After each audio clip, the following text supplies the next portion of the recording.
this is episode 58 to the... What? What am I saying? Yeah. This is 58. episode... You had it right. No. I was like, this is episode 58 to the playonultra... What? 58 to the This 8, is the 5 to playonultra 8. podcast, and this is episode 58. What up? Dogs.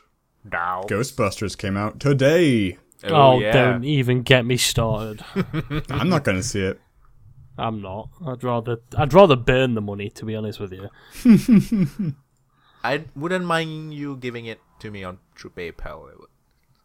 No, I'm burning it. I'll burn it. I'll burn it before I How ever much is a watch ticket over there? Ghostbusters. Over here? £8, Depends what £10. movie. About £10. £8 to £10. Depending on, if you watch it in 3D, which I never do because I'm not an idiot. Is it different pricing for like blockbuster movies versus like indie movies kind of thing? To be honest with you, I only go and see blockbuster movies, so I honestly wouldn't know. I know that IMAX and regular cinemas are obviously differently priced. It usually depends on the theater. The specific Over here theater. is like the first week usually is the most expensive. Like literally, there's Really? different... Yeah, maybe. That doesn't make a lot of sense to me.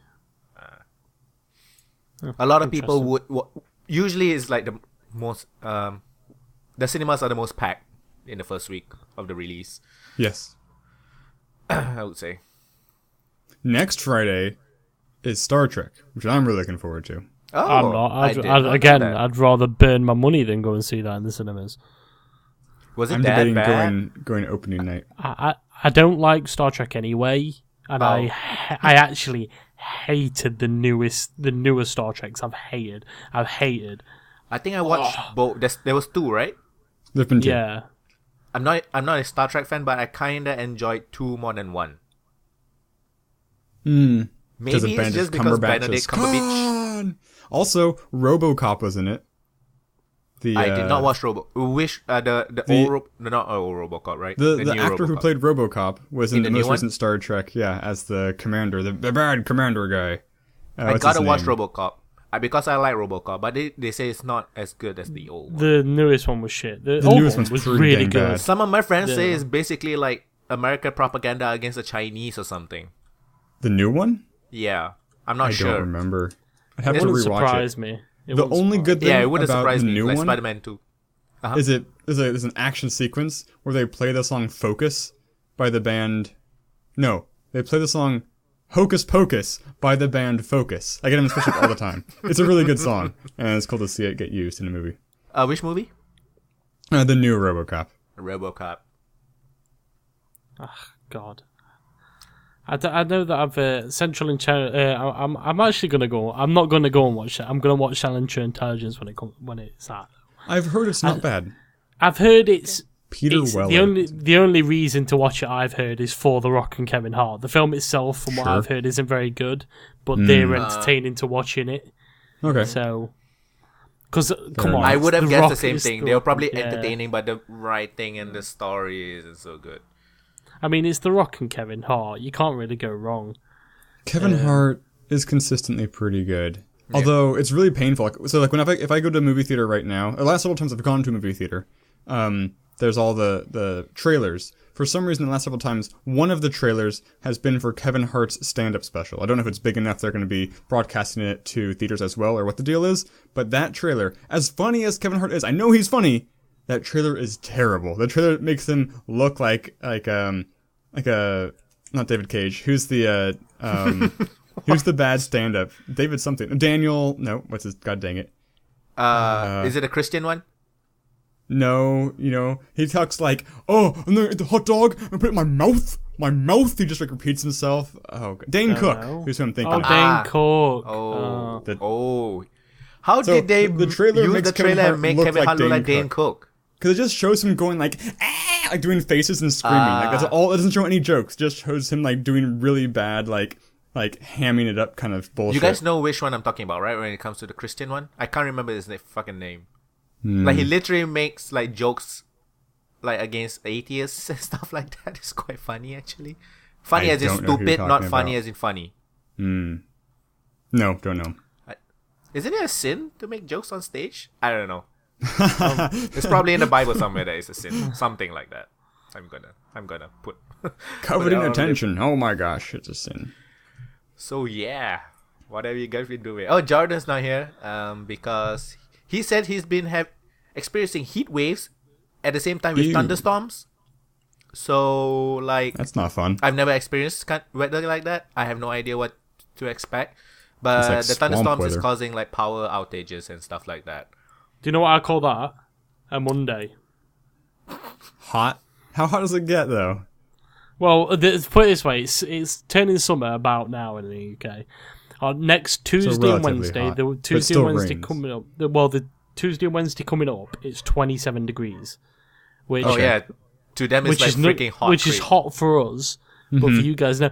But the whole week after that, it's raining and thunderstorms. Oh, that's our summer. I definitely don't. I'm not a huge fan of like rapidly fluctuating weather. That's our weather. You never know. Australia's like that as well, right? Like you Depends get where you are. hail 1 hour before, and then the next hour is rain, and then it's Well, it's heat like waves. It's like Tampa. Tampa's very much like that. Oh yeah, 'cause it's Florida's. it's on the No, Gulf I did Coast, not isn't know it? that. It's on the Gulf Coast, so it's just there's in Must Tampa be the there's a fucking thunderstorm Cubans. every day. Well, pretty much. There's a thunderstorm every day in Tampa, but it'll be followed up by 7 hours of blisteringly hot heat. You get sunburn. My air It's conditioning is actually set at 26, and it's pretty cool for us. 26, 16 26 hour degrees freeze. Celsius. Yeah.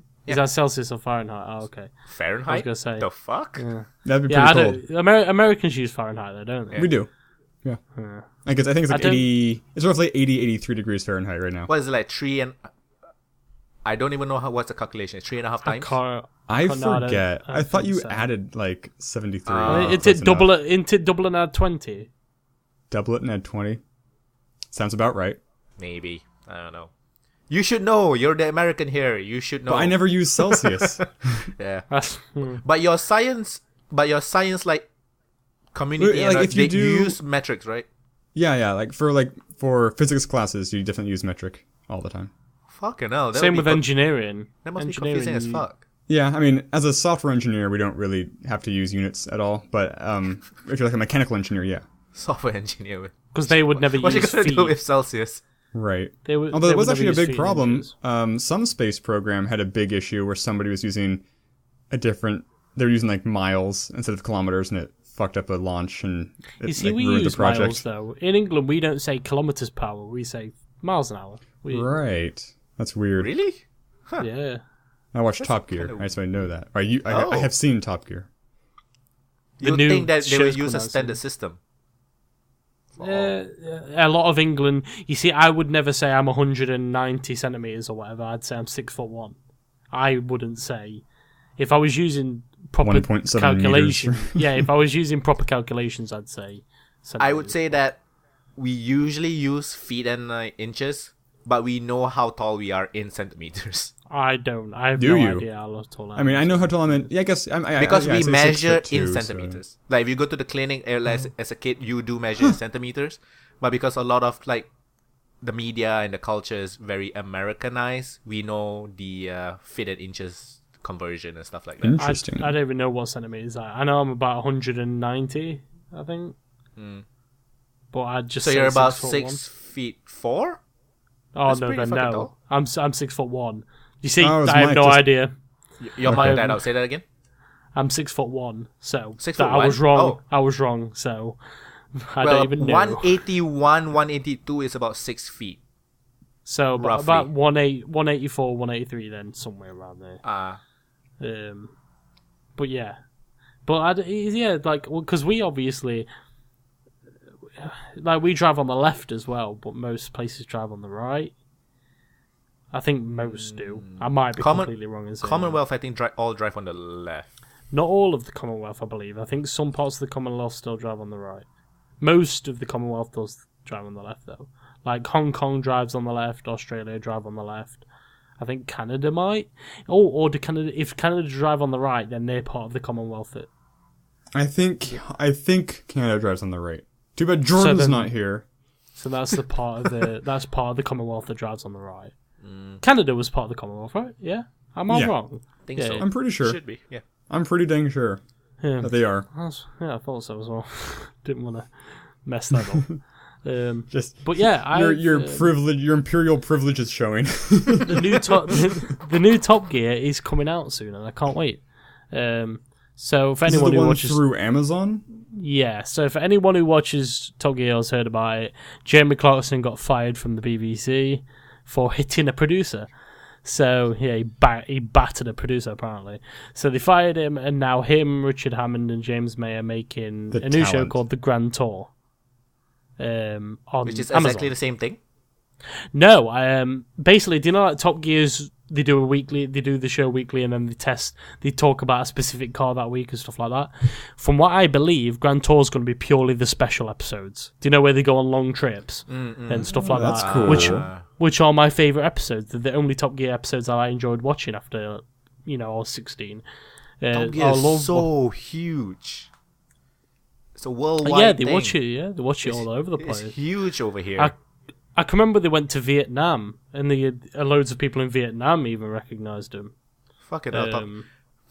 What would you guys do if like you own Top Gear and then your main star punched the producer? Would you? Well, the problem is Top Gear is a huge money making, and a big part of it is the personalities that you have on the show. An interesting thing about Top Gear is that it earned more money for the BBC than any other show on Syndicate.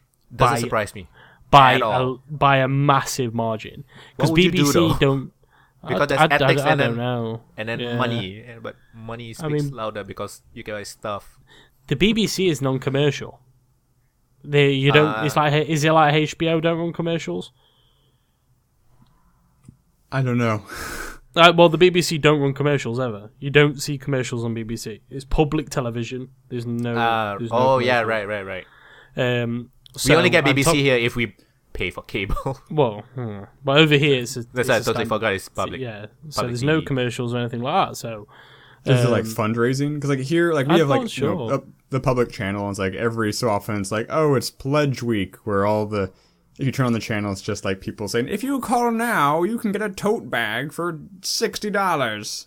I don't know, to be honest with you. I don't know how BBC make their money from television. Oh, TV licensing. TV licensing. So in England, if you want to own a TV and watch TV, you have to have a TV license. And all of the money from that TV license goes to the BBC. Interesting. So, how much is it? Is it a yearly thing? I think so. Do I need probably 10 TV license if you want to buy 10 TVs or just one? No, just one per household.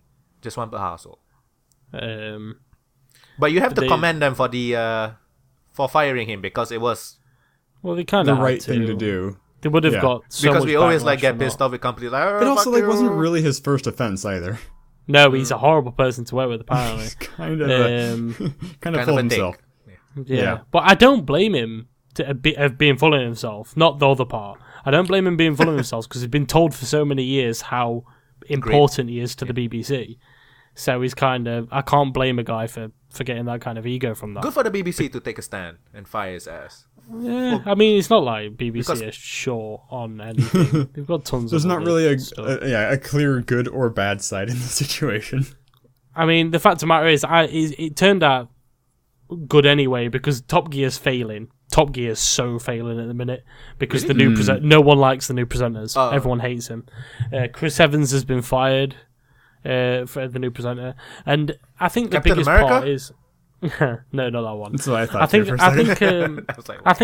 think the biggest pro from this is that Jeremy Clarkson now on Amazon has creative control now, so he can basically do anything he wants. While when he was on BBC actually didn't greenlight a lot of the stuff that Jeremy Clarkson. Yeah, they didn't greenlight a lot of the stuff Jeremy Clarkson wanted to do.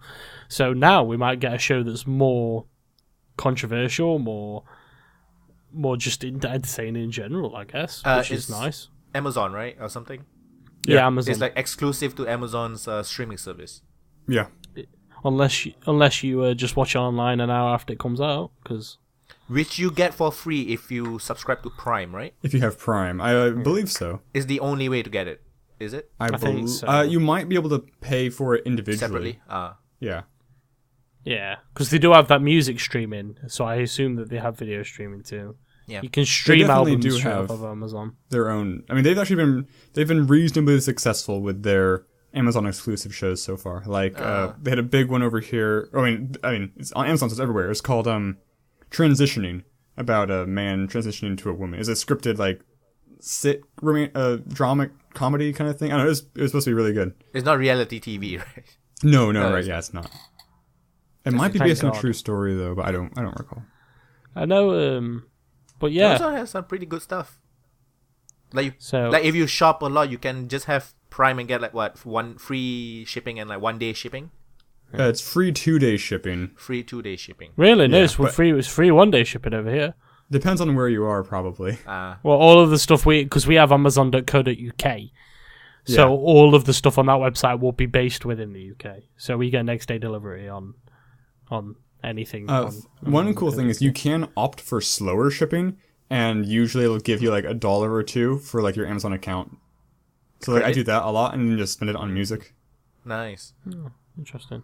My friends complained about Amazon services before to Amazon support, and then they just give like $10 credit. Sorry, here's your $10 credit. What's your problem? Before they even hear the problem, sometimes like, oh, here's your credit. Right. So yeah, keep complaining to Amazon. So this week, what did Overwatch, you do? Anna. I'm in the top 4% of the world on Overwatch now. Whoa. For rank, still right? maining Genji? Yeah. Have you tried the new sniper? Is it out? It's out. No, it's out in the PTR. server. It's on the PTR. It's not. Did you try it on the PTR? Nah. I mean, I've seen her. She looks cool. She looks cool. Healing sniper. That's kind of cool. It's Farah's mum. It's Farah's mum. That's her character. She was one of the founders of the Overwatch. Is it a fan theory that Soldier 76 is Farah's dad? Probably, maybe, I don't know. Okay. I know that Soldier and Anna were both 2 of the 6 people that founded the Overwatch, so it could be true. It was Lau, Reinhardt, Torbjorn, Soldier, Anna, and a Reaper.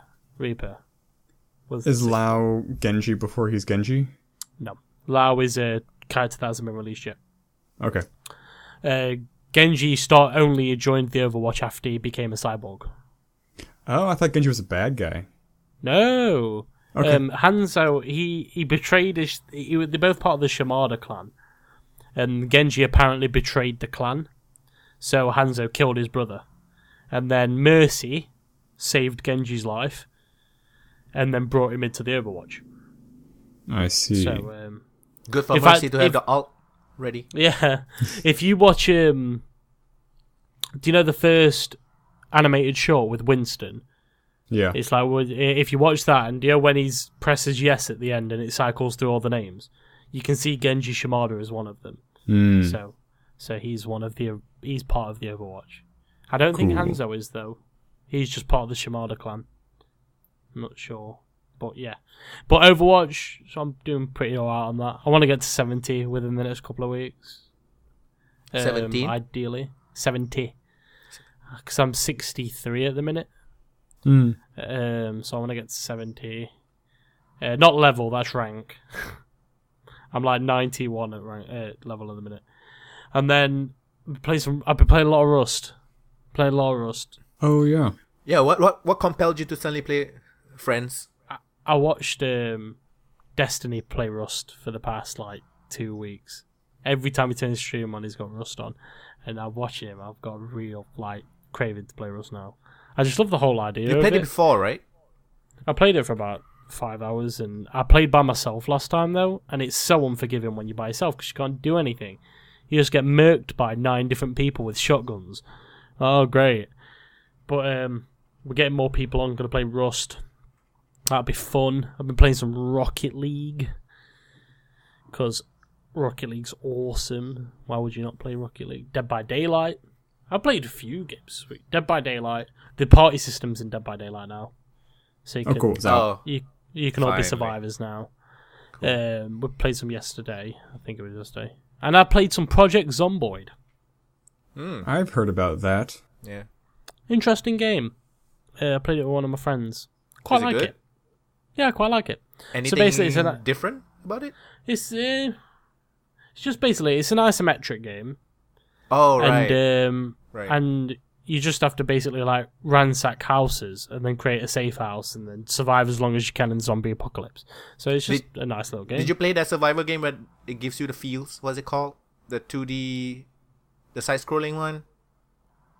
They came out with a version just for kids, just with kids, not for all kids. Limbo. With no. Oh no. It's like it's like war-torn country, and then you need to like choose to kill people or steal their stuff because you have your own survivors. I have no idea. Very This popular. War of Mine? War of Mine, yes. Oh, this War of Mine, I hated that game. I couldn't get into it. A problem I have with games recently, ever since like the late 2000s, I just can't play 2D games anymore. They frustrate me. They just annoy me. I mean, I know that some of them might be good, but I just like Terraria, for example. So some of my friends want to play Terraria, and I just flat out refuse. I don't want to play Terraria. The reason for that is because I don't think base building translates well over to a 2D platform. Personally, I just don't think it works very well. I think it's okay, but it's definitely inferior to 3D. It takes a lot of margin. It takes a lot of the feeling and the reason I play base building games to build something cool. But on a 2D plane, you can't really build anything that looks cool because it's 2D. You can't really like get inside. I think you would see. like 7 Days to Die a lot because it sounds like it combines Rust and Project Zomboid. What is 7 Days to Die? It's like a first-person sandboxy game, but set in a zombie post-apocalypse. I haven't played it in like over a year, so it's still in development, so I don't really know exactly how it works, but I know the idea initially was basically you're dropped in, you're naked, you have a rock or whatever, start building tools until you like have like a bow and arrow, and then you can go into the city and hopefully salvage metal so you can make guns, and in 7 in-game days, a horde of zombies is going to come and get you, so you better have built your fort by then. Oh, it's like £10 there. If it was cheap, I'd come and play it with you. I mean, I haven't played it in a long time. Yeah, but we could play. I've been itching to play since there's been new stuff. I heard they added RPG elements to it, so I don't know. I might get it. Yeah, wait for the winter sale. I saw an image that somebody drew at because it's about this Pokemon Go thing. So they made it into like instead of Pokemon Go, people are playing this like survival zombie AR game. I think that's based on Rust probably. Do you start naked on Rust? Yeah, with the rock. Yeah, right. So the guy was like naked, holding a weapon, and like breaking into like an old couple's home and stuff. Like it's quite funny. It's quite a funny image.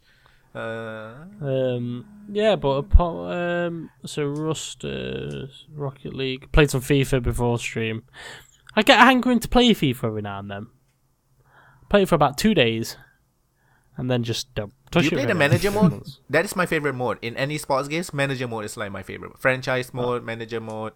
I play player career. I like playing one. Oh yeah, there's player career now, right? I like the story, like the whole starting off small and growing as a player. I really like that. That's why I'm so excited about the new FIFA 17 because the new FIFA. I don't know why I said the new. There's only one FIFA 17. The new FIFA. They actually have a proper fleshed out player career mode where you have you play a specific character that has a story. Spike Lee? I like that. No, can't remember his name. Ashley Will? No, he's an actual player who plays for Wales. It's not him. You play someone anyway, and he starts off. You can't like create your own player. No. You start off as a guy who's just joining Manchester United. Oh, so it's like scripted story. It's like 2K. 2K do something, right? Yeah. Something but like I trust EA as much as I don't like EA. I trust EA Sports to actually do it well because EA Sports have always been pretty good at making FIFAs. But yeah, FIFA. So some FIFA. I swear I'm missing something. I swear. Oh, Tabletop Simulator. What did you play? Tabletop Simulator. I played one of the weirdest games I've ever played in my life. So I was with all my friends on Discord. They were like, let's play some Tabletop Simulator. So we loaded it up, and one of the dudes shut his eyes and clicked on the first thing that he could find, and it was Top Trump's Anime Waifu Edition. Oh, you mentioned it was talking about the this. time you played it again this week? No. Oh, did I talk about it last week? Yeah. No. He just talked about it during Evolve when we played Evolve together. Yes. Oh, right. So basically, right. so the other day, that's what we did, and it was an episode for some reason. And basically, it's weird as fuck. Like, you have different stats, like it's top trump, obviously. And like for age, the lowest age wins. It's like really creepy. It's so and we played about 10 minutes of it and got too creeped out and stopped. And then we played Game of Life. You ever play Game of Life? Yeah. I hadn't played it for like 15 years. There's not a lot of skill in it. No, but we just wanted it. We were bored and we just wanted a nice game. We played some Uno, and then we thought, well, we'll just play a board game. We got Game of. I haven't played Game of Life in like 17 years, so it was nice to play that again. That was pretty cool. I came second because back off homies. I came second in the Game of Life, so I win. Is the way I see it, because no one else's lives matter. So, but apart from that, I've played a lot this week. I'm not usually the person who comes up and plays a lot. That's weird. Usually I'm like Evolve or Overwatch. There we go, done. The one thing. Yeah. Well, I played quite a few things this week. I think it's because Overwatch. I don't have this is a good thing, by the way. I don't have as much motivation to just play it. Not like League of Legends, where every day I was like, get 7 hours in. This time I just like, I'll play a few games around. If I do well, I'll carry on playing. Do you think it's because of a lack of like account progression, character progression? No, I don't. Contrary to popular belief, I don't think that's true at all. I think that a lot of people saying that are not looking at the problem is it's just come out of beta. I don't expect there to be a load of content, but what people don't seem to understand is that it's Blizzard. So there is going to be tons of free content coming out. So I don't see what people are moaning about. I think that it's just because it's fun. I think that's what it is. In League of Legends, I almost felt obligated to get better and better and better. Because the way I saw it, the better I get, I play with better people and then it'll be more fun. But in Overwatch, I'm just having fun.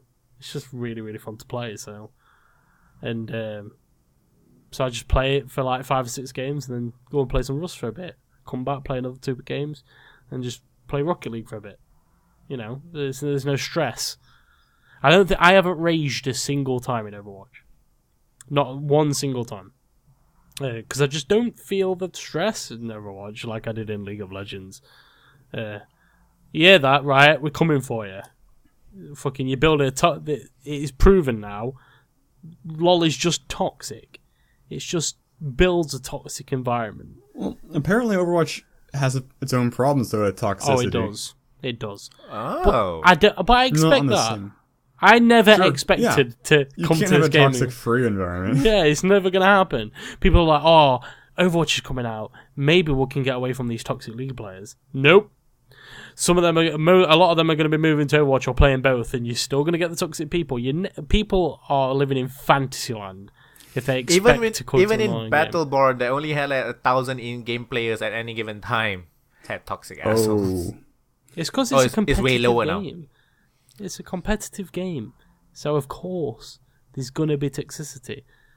But it's less than League of Legends by a large margin. I mean, you get a lot of people being sarcastic, but whatever, they're just gamers. That's what gamers do. They speak sarcasm. So yeah, but I've had a lot of fun this week because obviously, the reason I wasn't here last week is because I fell asleep on Skype. Yeah, because I'd been studying all day and it was tiring. So I've basically been playing these games in to cut with doing a bit of self-study before I take my test in a couple of months. Cool. Oh god, I'm not looking forward to that. So I just hate self-study. Me. What did you? What did I talk about last week? I mentioned Dev Guy, right? I don't remember. So. Probably. We were talking about a couple of free games, and I think you did mention Dev Guy. Did I talk about I Am the Captain? It's a Star Trek game. No. Star Trek. There's a Star Trek themed game jam. This is the thing that came out of that, where you play the captain of a vaguely Enterprise-esque ship, but like all of your crew members just say like, "Hey, you're the captain." Like this really creepy voice, like they really adore you, no matter what. Oh, that's the video that I couldn't watch because I got too. Yes. Right. Too dizzy. And basically, there's 2 things you can do. You can crash the ship, which is how you land the ship. You can't land the ship. You can only just crash it into planets. And then there's not really a point to that, because all you do is you crash the ship, you run out, grab like a crystal to repair the ship, and fly up. The main point is to beam yourself aboard to other ships, and then dodge their crews, because they're like, you're not the captain, and they shoot at you. But if you make it to the bridge, suddenly you're the captain. And so your goal is to become the captain of as many ships at the same time as possible. It's very silly and very fun.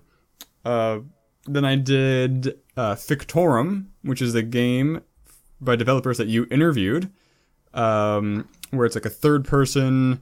It's basically, so at first it's like FTL kind of, where there's a wave of things coming across the map, and if it hits you, the game gets really, really hard, and you're kind of zigzagging around all these different points. And then when you go to the actual gameplay in the point, it's like a third person wizard, I don't know, hack and slash? I don't know how to describe it. Basically, it's this hordes of enemies coming at you, and you're blowing them up with fireballs. So fireball and slash.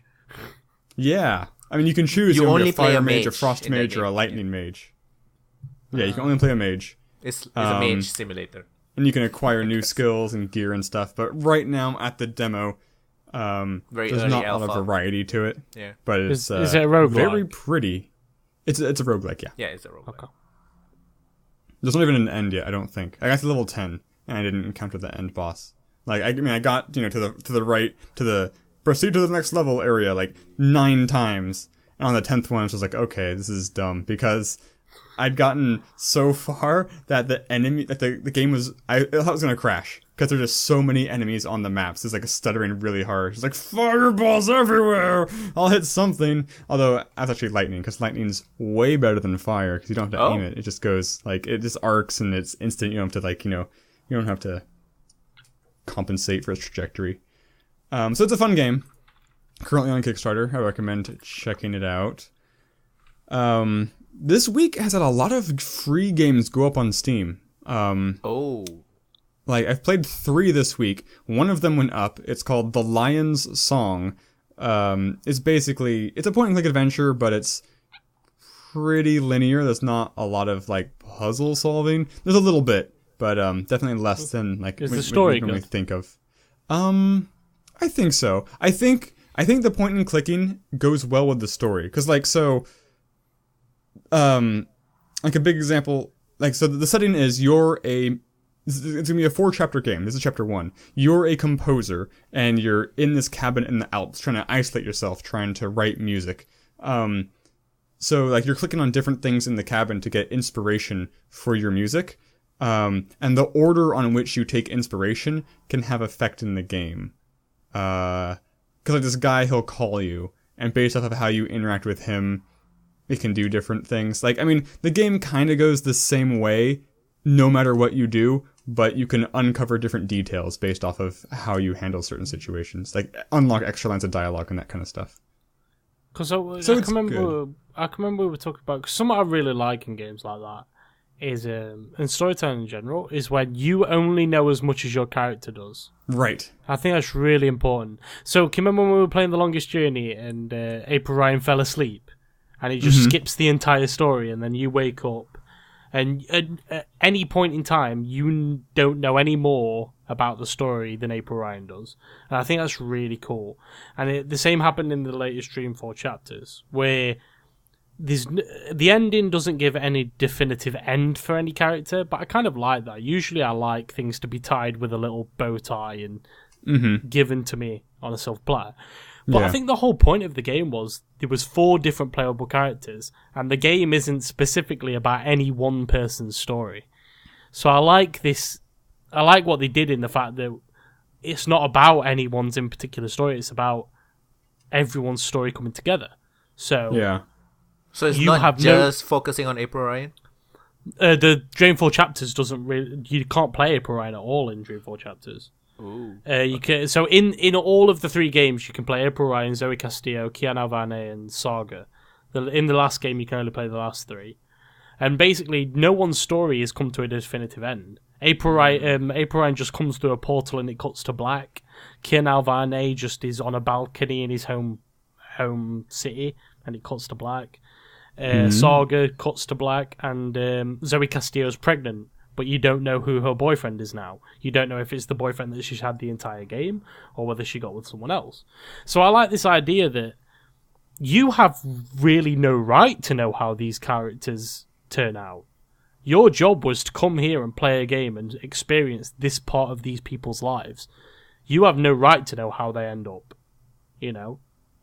I just thought that was... Stuff like that's really cool to me. Yeah.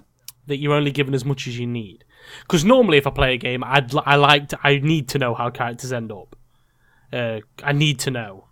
I'm like, oh, I just want to know, did they ever do this? Did they ever do that? But in this game, I kind of appreciated that they didn't, and they left a bit of the enigma there. Like, almost forcing you to, like, just think about it forever. Coming up with different futures in your head and stuff like that. I think that's really cool. Well, this game's interesting. So, it's called The Lion Song. It's free, but I think it's a marketing ploy, because...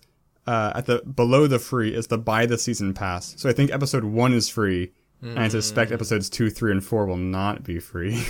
I don't know for sure, but... At least it's not another episode of Kentucky Route Zero. Yes, right. Or Ira. I mentioned Ira a long time ago, so I put the demo for, and it's basically just like a rip-off of Kentucky Route Zero. And it's coming up pretty soon. And the developers actually said, "You're wrong!" They got really insulted that I said it was suspiciously similar to Kentucky Route Zero. I'm fine if you do like Kentucky Route Zero 2.0.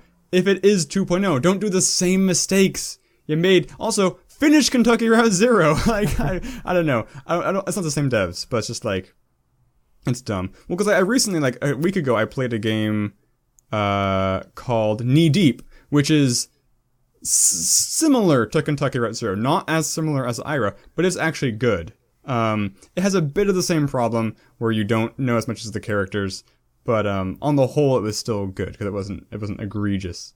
But I did play a game this week, which I think you might like, Nathan. I say you might like it because the demo itself is pretty meh, but the Kickstarter talks a good game. So it's a point-and-click adventure. Most of the graphics are like silhouettes. It's set like in a steampunk setting. Visually it's there, mechanically it's okay, the puzzles are okay. In the demo, I had a really big problem where I didn't know what I was supposed to do. Like, mostly in a point-and-click adventure, you progress until you encounter a problem. It's like, I need a key, I need to do a thing. For at least half of this demo, I was like, I'm just kind of wandering, maybe I picked up an item here, I don't really know what I'm doing, and the demo just kind of ended. Like, is a really weak demo. But the Kickstarter talks about things like, based off of some of the decisions you make, that will determine where the story goes to next. So, like, let's say the story is like can be broken into 8 chapters. Based off of what I do in chapter 1, the next chapter I play could be 2, or it could be 4, and then back to 2. Like, so it based off of how you play can determine how you experience the story, which seems like a really interesting idea. The demo doesn't show anything of that, so who knows how well they can pull it off. But it's ambitious and new to the genre, so that should be pretty cool. The game is called Columne, A Past Under Construction. And that's hard. Coming up with something new in the point-and-click adventure genre is pretty hard at this point. Yeah. And there were some they promised some slight RPG elements. So I don't know. Oh, God. Just leave it. Just leave it point-and-click, guys. I don't think you need that. Because I don't like, in my puzzle games, when I encounter a door, let's say the door's locked. It's like, oh, do I solve the puzzle of figuring out how to unlock the door, or do I use my lockpicking skill? Like, I'm not saying that's what they're doing. That's the impression I get. I was like, that doesn't sound good to me. Like, I don't want to not be able to do puzzles because I didn't spec myself properly. The two genres don't mix. RPG and point-and-click just don't mix very well. They never have. I want to know that I'm not progressing because I'm thick, not because I haven't leveled up a certain skill. Or like even in KOTOR, I don't like it where it's like a dialogue tree. It's like, am I gonna have to fight this guy because I didn't put enough points in persuasion? Fucking Christ! It's like it's stupid. All the Fallout games, all the BioWare games. Yeah, I'm not overly fond of it. That aspect. But at least in like BioWare games and Bethesda games, you at least have another way around it. So if you can't lockpick something, then there's always another way around it at some point. Sure. You can either just basically intimidate or you just have to go and kill someone for the key. You know. I think that's a good way of doing it. So you have to level up your skill, and if you haven't, then you have to go the harder route now. Because you haven't leveled up correctly, go and do something else to go and progress the story. I don't mind that. That's fine. I mean, it's not great, but it's fine. But yeah. I feel like I'd like it better. This would be way harder to do, but if it was less binary. It's like if there were a couple different levels of persuasion options. Not like, like if it's 17, then he does this. If it's 25, then it does this. Not like, do you have it high enough? Okay. But there's so many different skills, it'd be impossible to, have degrees for all of them. So I understand the limitations. It's just like maybe it's just not great. If you've got a low persuasion, and another game did this actually, Life is Strange did something similar to this. So if you've got a low persuasion, it just takes you more dialogue trees to get around it. So basically what I'm saying is if you have really low persuasion, you have to not answer correctly more times, but you have to say more right things in a row because you're bad at persuading, so it takes longer. So but why I say Life is Strange is because... I really hate that. It was in Deus Ex and really? I hated that. Well, in Life is Strange they did it okay, because in Life is Strange you obviously have the rewind mechanic. But in one but in one part of the game, some parts of the game, that ability becomes useless. You can't use it. For the big decisions, you can't use your rewind. So basically, there's this one bit in the game, I'm not going to tell it properly in case anyone's not played it, but there's a big decision you have to make, and you have to convince someone not to do something. And to do that, you have to say the right thing in multiple dialogue trees. But depending on what you did with this character early on in the game, you might have to say less wrong, right things, or you might get second chances. So in one part of the game, she calls you up. If you ignore a call, then you have to answer an extra dialogue tree. But if you answer a call, then it's easier in the long run. And you talk to a person. I know exactly which one you're talking about. Yeah, and if you talk to a person, such a fucking good game, holy shit. Exactly, like if you talk to her personally earlier on in the game, if you piss her off, then when it comes to this decision, you have to say another right thing. But if you do the right thing in the original, but sometimes you can't even because of what you did earlier. There's no way to do this thing this way anymore in the future. You have to find another way to do it. You have to really fuck it up like that.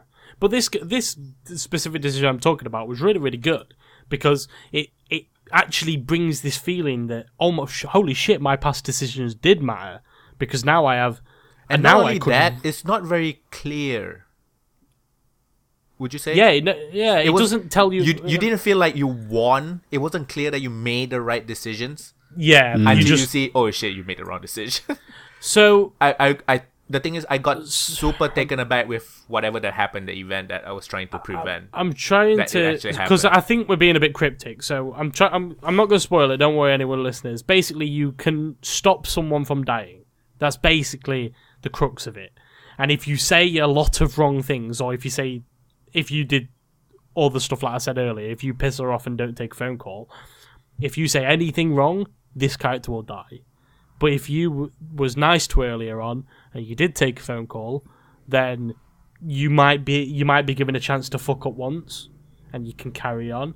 So it gives this feeling that holy shit, my past decisions did matter. They really did have an impact on what happens now, which is something that no other game's done. From what I've played, most games have tried, but no game has actually given this sense that your decisions truly matter. Like in Telltale games, it's choose which person dies. Yeah, which is fine. I would love it if all the Telltale games was like Life is Strange. It would be fun. I think Telltale kind of has that, and not to the same level. I wouldn't say, not nearly to the same level. That's probably true. Most of the decisions. Rarely does a decision transcend the chapter in which it was made. Exactly. Like a decision in chapter 2 rarely has impact outside of chapter 2. Exactly, right. That's the thing. But in Life is Strange, something that happens at the start could affect how a specific character interacts with you the entire game. So there's a bit where you have to get into a VIP lounge. Now, if you've made friends with this girl, specific girl, she can get you into the VIP lounge. If not, then you have to go some other fucking route to do it. So it really gives this sense that it's a world that's building around you, and that how you interact with specific things makes the game easier or harder down the line.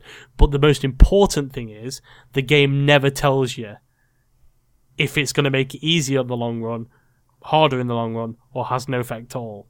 You have no idea. So it will have an effect.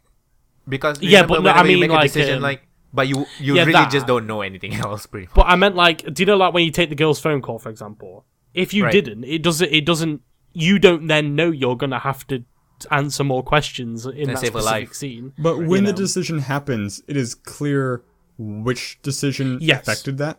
Yes, but you don't know that, because when I played the game and didn't take a phone call, because basically you have to choose between not making your friend angry by taking the phone call and ignoring her, or make this other girl upset by not taking a phone call. So it's a difficult decision anyway, just a small little decision, but it's quite difficult. I think when it comes to decision making and how people interact, Life is Strange is one of the most realistic and most accurate games I've ever played. It's one of the most fluent. That's why it's one of the most human, I find. Right. Even with the time rewinding mechanic. Exactly. Everyone comes off very human. They have humanistic tendencies that we have, and you can relate to a lot of the characters in a lot of ways, which is good. I think it's definitely a great game if you ever wanted to try an adventure game. I think it's a very good game for beginners, but it might spoil you though, because you can't get the same it's one of the feeling best anymore. ones. No other game I've ever played has done decision making that well, ever. Because adventure games up until the last 5-6 years haven't been about making decisions. They've been about getting the right key to fit the right keyhole. Shar's played both of these. How does Discourse compare? Discourse. Oh. The 2D one where you're trapped on an island. Right. That one branches pretty harshly based off of decisions kind of like that. Discourse. The trouble is it's shorter, so you don't get as emotionally invested in anything. That's one thing. You don't get any investing emotionally, but also I played the game almost like a roguelike.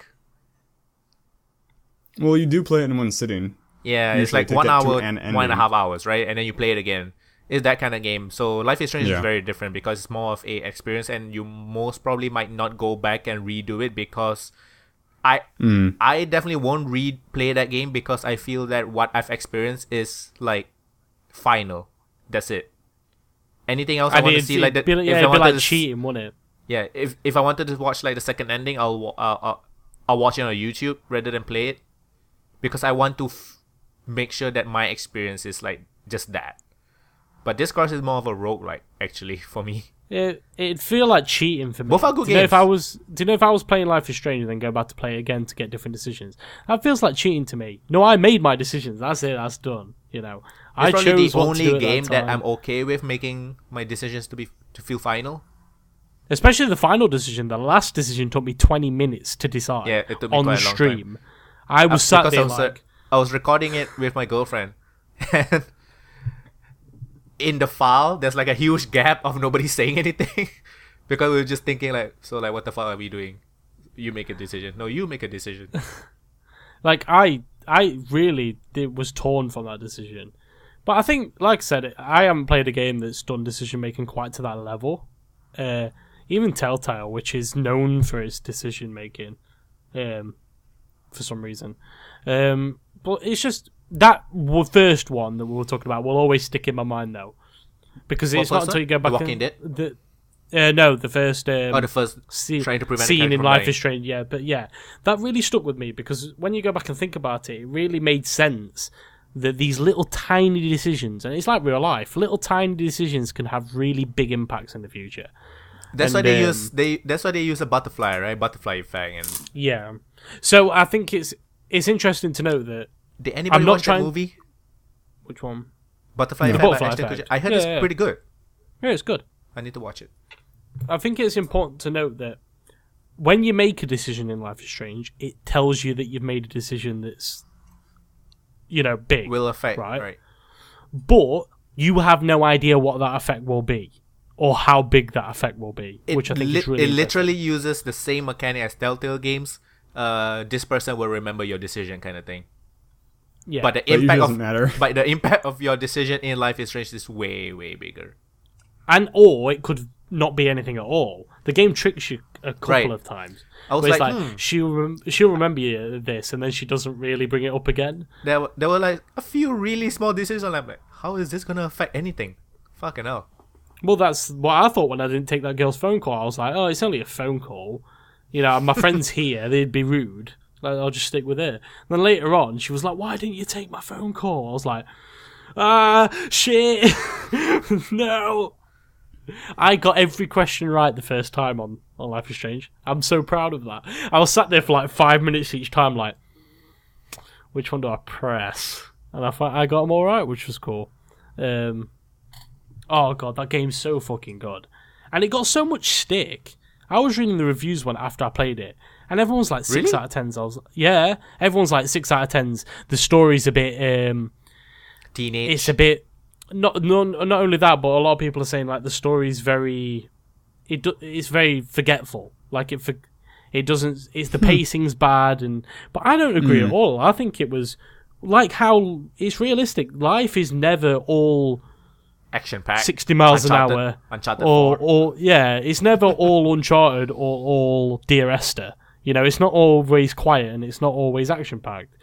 1 minute you're going to be in a heated situation, the next you might be relaxing. It's as simple as that. I think the pacing was done true to life, which is really, really good. Now, as much as I hate realism in games, I think in a game like Life is Strange, it's really good, and it was done really well. Better than Remember Me. They did a really good with Life is Strange. Really good job with Life is Strange. So good for them. It's definitely harder in games that you have to focus on other mechanics. Like remember, you had fighting and stuff like that, meaning you had to break your story. There's a break in your story. While Life is Strange, exactly. is just, yeah. It's like when people say, "Oh, adventure games are so boring." No, but that's the point. They're supposed to be paced that way because it's all about the story. It's all about the dialogue. It's not supposed to be gun battles and fucking explosions. Go back to Call of Duty. Ah! But I recommend Life is Strange to anyone who'd ask. So therefore, what else did you do? Did you watch a movie? Pretty much it YouTube-wise. I don't think I watched any movies. I definitely didn't. You're watch watching movies in anime, right? theaters. Psycho Mob. Yeah, 100. I watched Mob Psycho. Mob Psycho. Or it's actually Mob is the character's name. It's pronounced Moby. It's spelled Mob, but it's pronounced Moby. Oh. So Moby Psycho 100. He's the pilot was pretty good. It didn't have a lot of meat to it. It's very showy, but it had enough there that I'm really, really excited to watch more. I think it's very good. I think it promises to be very good anyway. You see, I watched anime that I got a lot of stick for this week because I've been struggling. Yeah, it's your another romance one. It's another one. I like romance it's not animes. What? Yeah, it's not Netogay. That one's really good. Watch it, Shar. You'll love it. It's amazing. What's it called? But this net. I'll just type it in Skype. Just type it in. But basically, have you ever heard of an anime called Nisekoi? No. Nisekoi.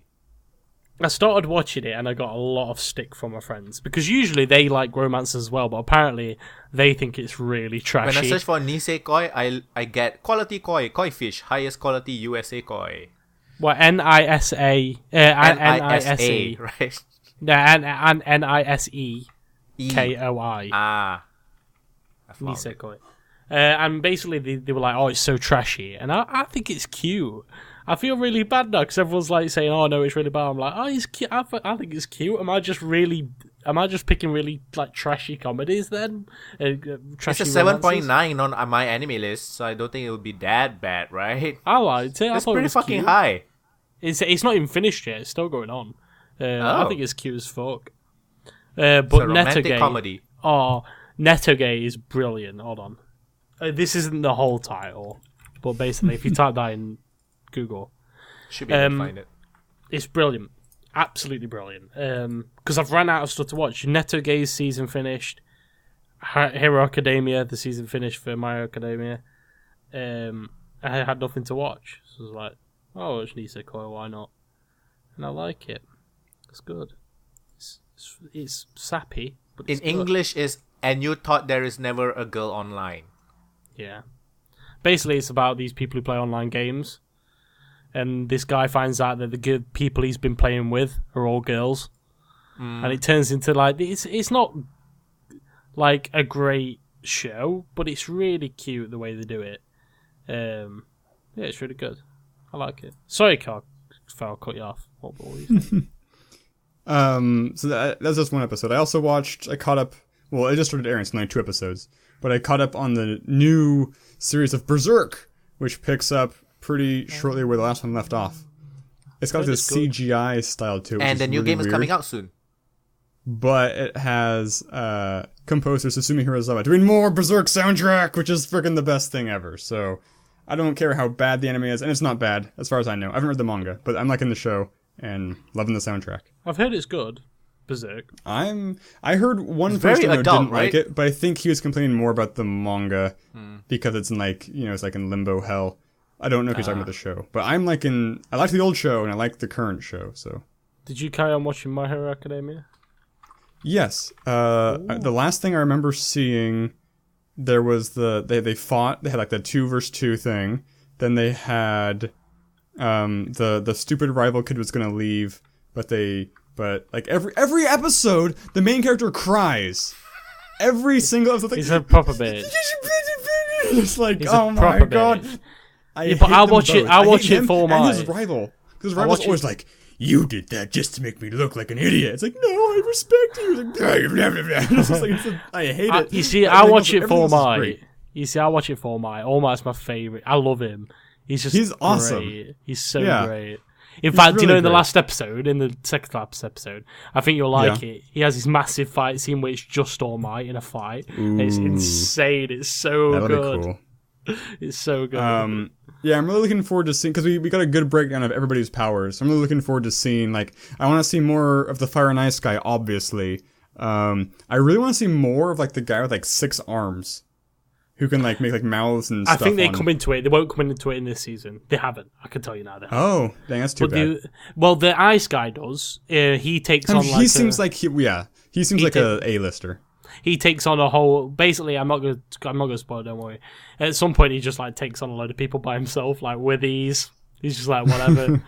But he's good. I think my favourite power... it's just got a bit... I can't go over how good All Might is. All Might's so good. Do you know the teacher with the bandages? Yeah, I like him. He's fucking awesome in the last few episodes. Yeah, that he's really good.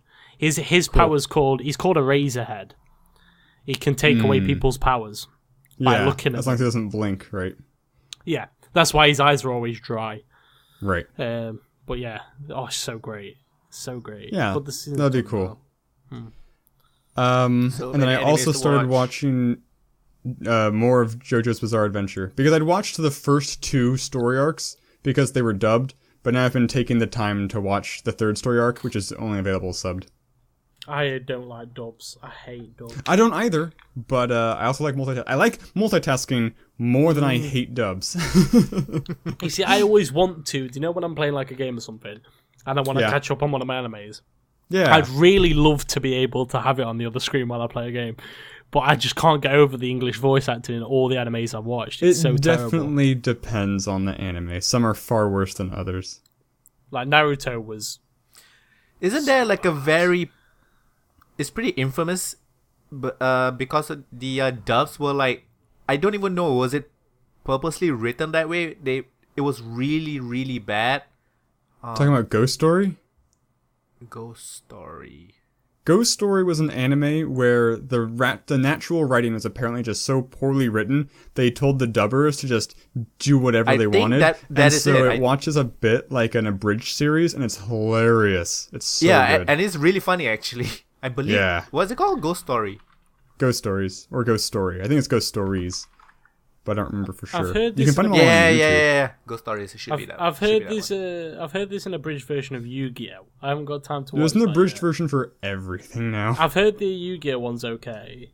Because I liked Yu-Gi-Oh. Yu-Gi-Oh was like the first one I heard about. I think it's a high profile, so I think it's supposed to actually. I know that Yu-Gi-Oh's kind of shit, but I enjoyed Yu-Gi-Oh when I was a kid. It was like... Okay, I know that the rules changed. Well, the problem with the show is the rules changed every 2 episodes. So Yu-Gi-Oh do something that... Like, do you know like they play with cards?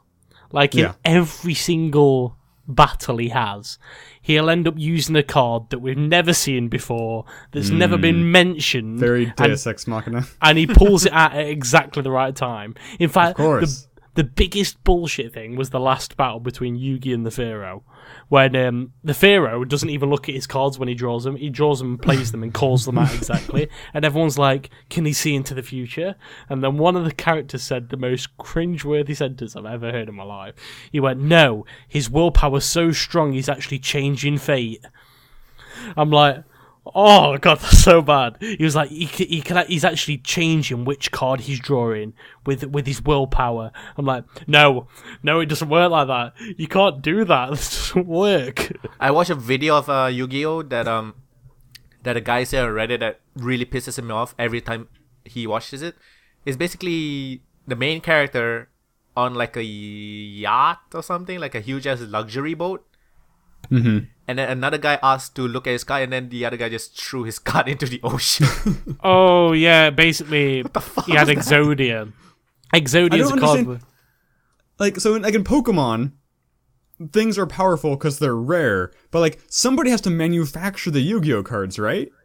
Or are they ancient like artifacts they have to find? Oh no! Like... so the way that they said in the show is that let me start with it. There's 3 cards called the Egyptian God cards. Okay. Which are the Winged Dragon Overall, Scyther, Sky Dragon, Obelisk, Tormentor. So originally in ancient Egypt, there was 3 gods called Obelisk, Slifer, and Ra. And apparently, when the Pegasus, the creator of the game, inscribed the cards and drew them, they basically gained power from the actual spirits of the Egyptian gods. Okay. Is it actual like gods and monsters trapped in the cards or something? Like no, Pokemon it's balls? not. Oh. No, that's why you never hear about anything like that until very late in the series when Yugi is fighting Kaiba, and they both have an Egyptian god card, and they both play it, and then thunder starts shattering down. And because they use a system where holographs come up, so they use like a system so it holographs the cards. So the monsters come out of the holographs and they're massive, and then lightning comes down and starts shaking the building. And then the Kaiba, the creator of the holographic system, said this isn't supposed to happen.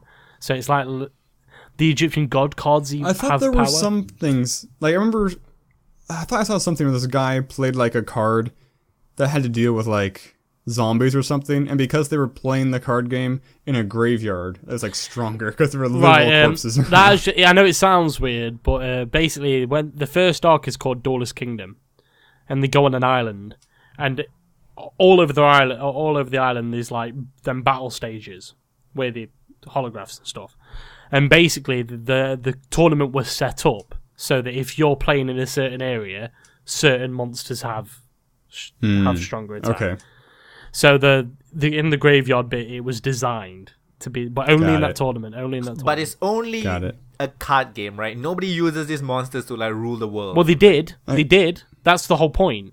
Back 4,000 years ago, in the anime, when the pharaoh, because Yugi, the main guy, has a puzzle, and the spirit of a pharaoh is trapped within the puzzle. So whenever he does a card game, the spirit takes over his body. And he changes, his face changes and his height changes, and it becomes like a different person. And that pharaoh actually used these creatures to battle with people when he was in charge of Egypt 4,000 years ago. They inscribed powers onto like tablets, stone tablets, and they used them to duel each other from the Shadow Realm or something like that. So yeah, it was originally like that in the show. They did actually use monsters to rule the world and stuff like that, which was weird. But it's just so... The whole is using fate to change... Oh, God, it really made me cringe. When I was really into the Magic scene, we'd love to make a joke where it's like, I need to draw this card to win. Heart of the cards! Heart of the cards! Heart of the cards, yeah. Every time someone like... I've been in Discord, like I'm always in Discord when I'm on my PC, even when I'm studying and stuff. So the other day, my friends were playing League of Legends, and one of my mates is prone to raging, and when he died, he was like, "Oh fucking Christ!" I was like, "Mate, you didn't believe in the heart of the cards." He was like, "Fuck off, Connie." Mate, you just gotta believe in the heart of the cards. It's fine. I saw a really good webcomic like a couple weeks ago where it was set up like a Yu-Gi-Oh manga, but it was about Uno. It was like, oh, he's got a blue skip in his hand. That card grants the user the power to skip the other's turn and immediately take their own turn. Like, his opponent has no idea what's coming for him. It's like, whoa, a wild draw 4. This is unprecedented. It was so on point. It was really funny. Funny thing about Yu-Gi-Oh that you probably don't know is that there's actually a series of Yu-Gi-Oh called Season 0. And basically it was a Toei manga. I think that's how you pronounce it, a Toei. It's spelled weird. I don't know how to pronounce I've heard of that. I don't know what it means. It's an old anime, basically. And it was never about cards. It was about the boy who built the puzzle. The spirit takes over him when he's in danger. And the whole first season is the spirit takes over his body while he's asleep. And then goes out and kills all the people that have wronged him. Like, murders them. That's straight up murders them. And in the manga, that's how it starts. The Pharaoh is a bloodthirsty maniac because he came from ancient Egypt, where it's barbaric. So he's kept those barbaric tendencies, so he'd enact revenge. Because there's something called the Shadow Realm, where if you're sent to the Shadow Realm, it's like being in limbo. So what he used to do in the manga was send all of Yugi's bullies to the Shadow Realm to suffer for all eternity. And the whole manga was about him getting more kind as he's trapped within this boy's body. But the actual series that you'll know about obviously is just about cards.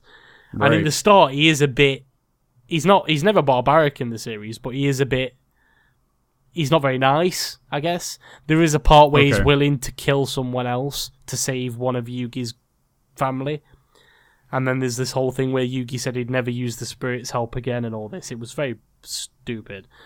But the original series was just him murder. Like, there was one bit in the anime where he gets a cup of alcohol, puts this dude's hand on top of it, and then puts a lit lighter on top of it, and just carries on pouring the alcohol into the glass. So it's pouring onto the table. So if the dude moves his hand, the lighter will just fall off and it'll set him on fire. Don't know if it works that way, but yeah, that's brutal if it worked. That's how the original series was. It wasn't even about cards. Very gritty. Because originally there was 6 games in Yu-Gi-Oh! In the manga at the start. The card game was only one of them. They were just gamers that played like a selection of games. And that's how the manga started. It was really creepy. I watched 1 or 2 episodes. It's just him being barbaric with these people. It's quite creepy. But yeah, it's weird. Always thought it was like a kiddie feel good. That's what. Yeah, that's because it's not the Season 0 is not even recognized as a Yu-Gi-Oh series anymore. For that reason, it's called Season 0 now. Yeah, because it's not part of the. I want to watch it now. It's not, but it's horribly animated. But it's because it's quite old. But it's not. It's not even recognized as part. Obviously, as part of the Yu-Gi-Oh series. The Yu-Gi-Oh series that you'll know and I watched like ages ago was about cards, and it was just about people playing card games. But the original was creepy as fuck. It was like a murderer. It was weird. But yeah, not many people know about it for good reason, I should hope, because you can't really associate those two things. A kid's show about playing card games and a dude going around and trapping people inside the Shadow Realm is a bit weird. A little bit. And the last thing I watched was I'm not like watching it, but every now and then I'll watch an episode of the new Voltron. Is it good? Is it good? It's not bad. I really like the voice acting and the art. But I mean, I've never liked the formula where it's like, oh, we can't combine. 5 minutes later, we have to combine to beat the evil. We did it. It's just like, okay. So I mean, the plot's not the best thing ever, but I like the characters. I like, it's got the same level of humor that. If you like Voltron, you'll like it. Absolutely. If you like Voltron, you'll definitely. I never watched Voltron. Or the original series was amazing. I've seen like a couple episodes. But the one thing I didn't like that much in the Netflix one compared to like the original one I watched were the monster designs. The original one was like really creepy and disgusting kind of monsters. I haven't really seen the monsters yet because I've seen the first episode's like 3 episodes and I just watched the episode after that. Hit it with a magnification ray or something. The reason I started watching it in the first place is because Rhys Darby is like their mechanic, the voice actor for their mechanic, who I really like. He's a New Zealand comic actor. Mechanic. The orange-haired guy. The orange one, right? It's Kiwi, by the way. Kiwi. That's the dude from New Zealand. New Zealander. No, I know. Is that derogatory or not? no, it's not a recognized term. Oh, okay. I mean, I've heard of Kiwi. I guess they have a bigger problem in Australia. Like, Australians like to imply that they are, sheep fuckers. It's like the Wales of Australia. It's like us and Wales. English people Exactly. call Welsh people sheep shaggers. Yeah. I heard the reason for that, the sheep shaggers thing, is because a long time ago in Wales, the punishment for sheep rustling was worse than the punishment for sheep fucking. So people would be stealing sheep, like, oh no, I wasn't stealing it. I was just going to have my way with it. It's like, okay. Sure. That's better.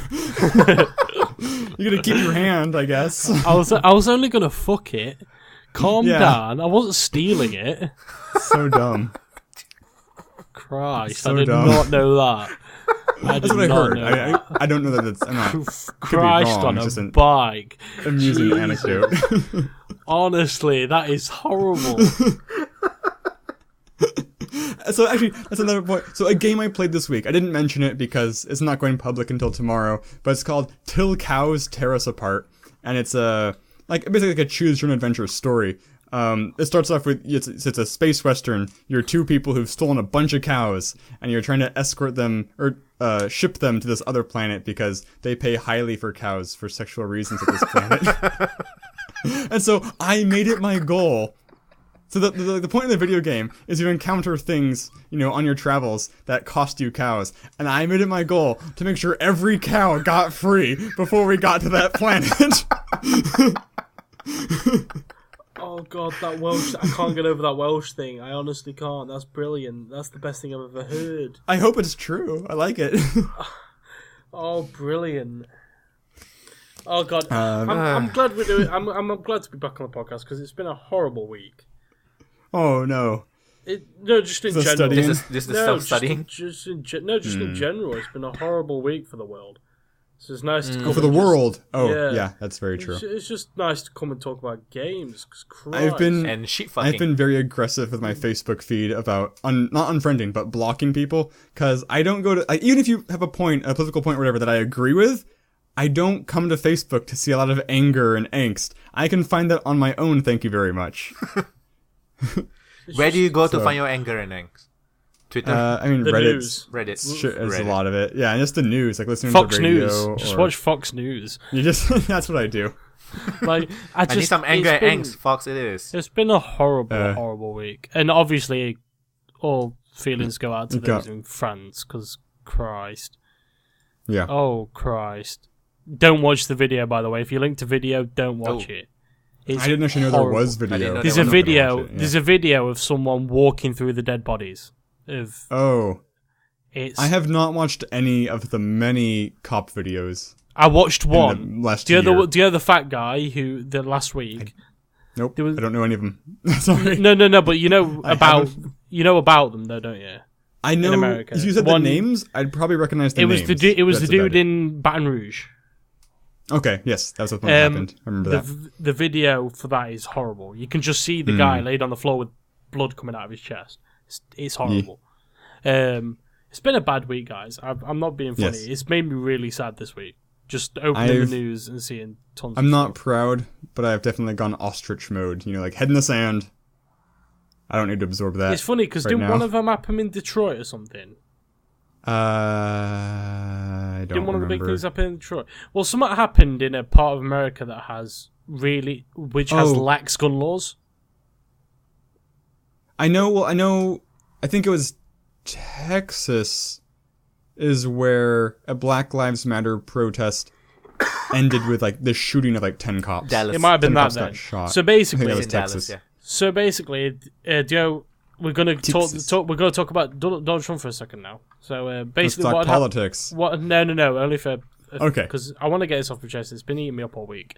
The fact that obviously something happened in a state in America that has very lax gun laws, so everyone carries a gun. Very generous gun laws. And something happened where some people got killed, and this is the first time Donald Trump didn't say this wouldn't happen if everyone had guns. Because do you know why? Because everyone did have guns. There were at least 20 known people with open carry licenses at that event. In fact, one of the suspects... deter Jack. One of the suspects was just a guy that had a gun, because you're allowed to have a gun there. They were picturing this guy. I didn't know that. Yeah, there was a picture in a guy, and they thought he was one of the snipers, but he was just a dude carrying a gun. Because that's what you can do there. Right. There were at least 20 people at the rally with open carry licenses. Yeah. And nobody didn't did deter anything? the shooting. It didn't stop the shooting. Well, the first thing they did is, like, they go to the police and say, here's my gun, don't shoot me, because I'm not the guy doing this. Like, it's just an inconvenience for everybody involved. At least two black men this week in America have been shot for no reason and died for no reason. And I watched the video of the one in the car. Oh, that was horrible. I watched that as well. It was streamed live on Facebook. I don't know what you're talking about. Basically, right? some dude got pulled over for a traffic stop. The policeman asked him to get his wallet, and he said to the policeman, "I have a gun, but I'm licensed to carry. I just wanted to let you know." Okay. And then the police shot him in the arm 6 times. Why 6? That is overkill. And then then this dude was bleeding to death next to his girlfriend and his kid in the back seat. And the cop carried on point. No, the cop carried on pointing the gun at him and freaking out. And it was like the thing is, we can't really blame the cops because they also fear for their lives.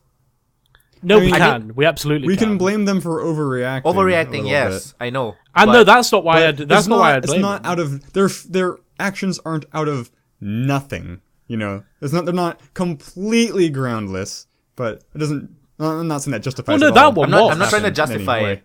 No. Yeah. That one was though. That one was for nothing. The dude told the cop that he had a gun, but he was licensed to carry. He did everything he was meant to do. He did nothing wrong, and he was still shot for no reason. There's no excuse for that. He didn't fear for his life. The dude just told him he had a gun and he was licensed to carry. I wasn't there. I mean, I don't know. I'm not. I mean, it was streamed on Facebook. I have no opinion on the matter. I haven't really followed that one, so I don't have all the facts. The reason I even blame if you the did, cops, you wouldn't have all the facts. No, the reason I blame the cops is not for any of that, because obviously we'll never have all the facts. The reason I blame the cops is for not saying that this dude made a mistake. Cops stick together in America so tightly. They're so afraid to say that this cop did a bad job. That this cop did not do his job to the best of his ability. Well, and someone died because of it. They don't have all the facts. No, but you can at least come out and say he could have deterred the situation. And they never do. They say, oh, he did everything in his ability. I don't think it helps anything. I don't know. I think it does. Not help anything in reality, but I think it matters that they come out and say it. In fact, Texas were one of the states who came out. This was not long ago. They came out and admitted Las Vegas to be exact, and that's Nevada. Las Vegas, Nevada. They came out and said in public that they had structural problems within their police force. They admitted it, and since then, there's been a 36% decrease in gun crimes. Like my grandpa, I know he was a fish and game wildlife warden, you know, like kind of stops like overfishing, that kind of thing. I don't know if it was part of that job or if he was like a sheriff or something before, but you know, this is way back like 70 years ago or whatever. And he said like yeah, back then, like if you saw like a black guy just walking on the street, you asked him like, hey, what's going on? Like, what are you doing? What's up? Like, no reason to do that. It was just what happened back then. Yeah. And now then probably too in some form, like, you know, cops getting pulled over or people pulled over for no reason. We were saying Trump. I want to mention. Did you guys see the new Trump logo for his campaign? He announced his vice president. It's like Mike Pence or something like that. But so the campaign is TP. It's great. It's toilet paper. There's so many things you can do with this. And the logo is like the P with the T like jammed through it, like it's a turd. Like, oh man, it's glorious. I'm looking at it right now. Oh man. I do like what they're trying to do with the flag motif, but TP doesn't go together so great. I have to apologise to any listeners because sorry, I've just been so upset. I needed to get it off my chest. It's been eating me up all week. It's been a bad fucking week, man. How was your week, Shar? What did you do? Yeah, what did you do? I did not shoot anyone, at least. Oh, congratulations. Congrats. Not today. Yeah. Yeah, whenever stuff like this happen here, which is very, very rare, I wonder why, we get really surprised because it's, very tough gun laws and stuff like that. Yeah. I was watching somebody, they're talking their vacation in Japan. Like, you turn on the news, and it's just like, today, a driver's car stalled in the lane. And like, people are like, oh, like watching, like, it's like nothing event. It's like, what's happening? Oh, man. Christ. What did I do? I'm envious. I finally uploaded the Victorum interview earlier in the week. I also finally recorded the Victorum early alpha gameplay. I had a lot of frame rate issues, actually. Did you? Oh. I did not have I had fraps more running. than I normally do. I did not have fraps running, but I used fraps.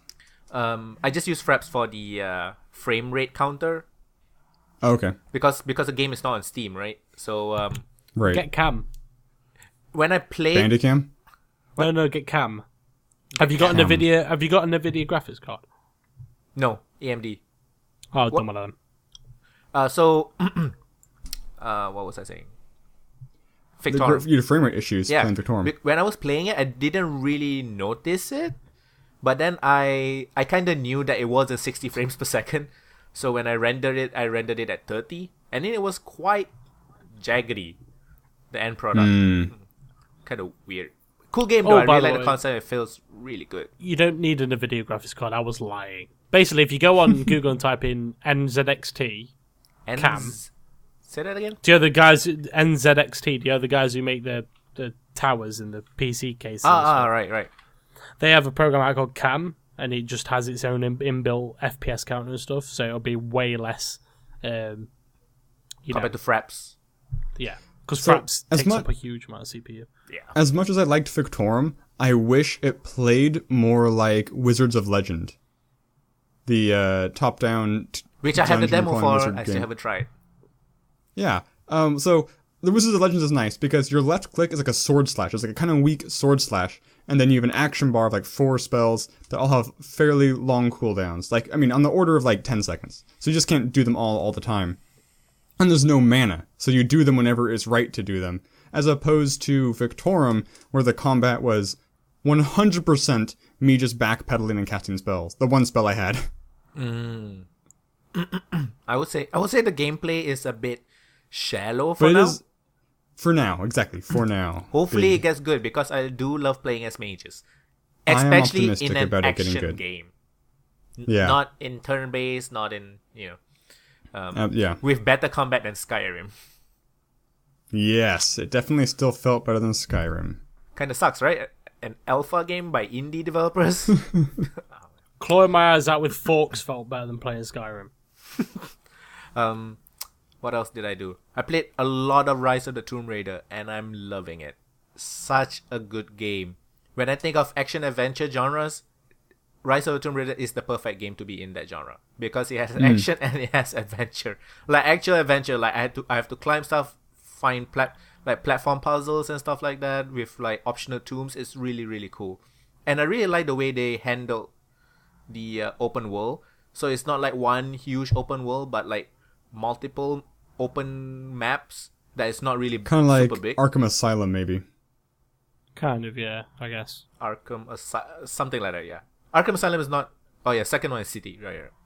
So, yeah. And then you get to fast travel between camps because the traveling in Tomb of Raider?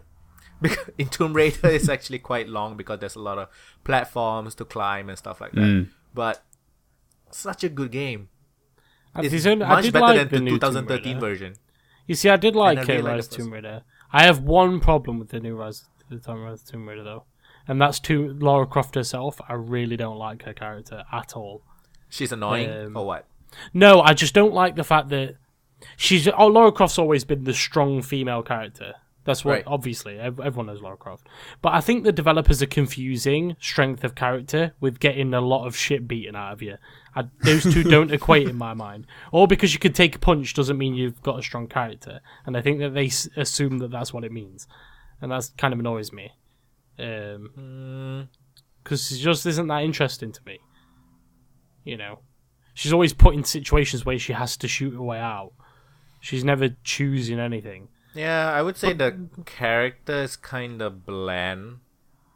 The gameplay is good, though. One-dimensional. The gameplay is very good, though. It's like Uncharted-y. And I like the Uncharted gameplay, so nothing to complain there, really. It feels much better than Uncharted because, like, it has, like, an open map. Yeah, like a few open maps. I meant Instead more of linear. the jumping puzzles. I meant the jumping like puzzles. the jumping and stuff. And I feels do like like that. at certain parts of the game, there are the set pieces that are, you know, like Uncharted, where like everything is exploding and then you have to run. It's cool when it's not done every fucking time. And when there's not QuickTime events, because screw QuickTime events. Christ. It's so good. I really like you can grab a bottle and then if you have like cloth, because there's a lot of resource gathering and crafting in Rise of the Tomb Raider. When you pick up like a bottle of like, I think it's alcohol or oil, and then you put a napkin and then you can throw it like a Molotov, and then you can. Some of it doesn't Sounds really a make bit sense, like, but really cool. What was the zombie game with the clickers? Zombie game with the clickers? What clickers? The clickers. The zombies were called clickers because they clicked at echolocation. You know, the famous zombie game with the story with the little girl who follows you around. The Walking Dead. No, good. I mean, it's like, oh god, it's really famous. BioShock? It's really, it was a really emotionally trying game. You had a stealthiness, and you had to manage resources heavily, and you had like a little like Ellie, like girl. Last of Us. Like Last of Us. Thank you, The Last of Us. That's the game I'm thinking of. The first Same thing, kind of whenever they say little crafting girl system. zombie, I'm like, Walking Dead? Number one? I mean, yeah, you're not wrong. What are you trying to say about that? It also has a system of like where you throughout the level you find little bits and pieces and use this to craft different kinds of like I grenades did and not know stuff. that. Monster It's weapons. one of the games that I regret not playing on my PS3 before it broke. That and I Ni no played Kuni. it. I played it. So you could take all my memories of it if you like, because I hated it. So you can just take them. That game and Ni no Kuni was the one that I actually have a fucking copy of Never Ni no played Kuni. Never played that.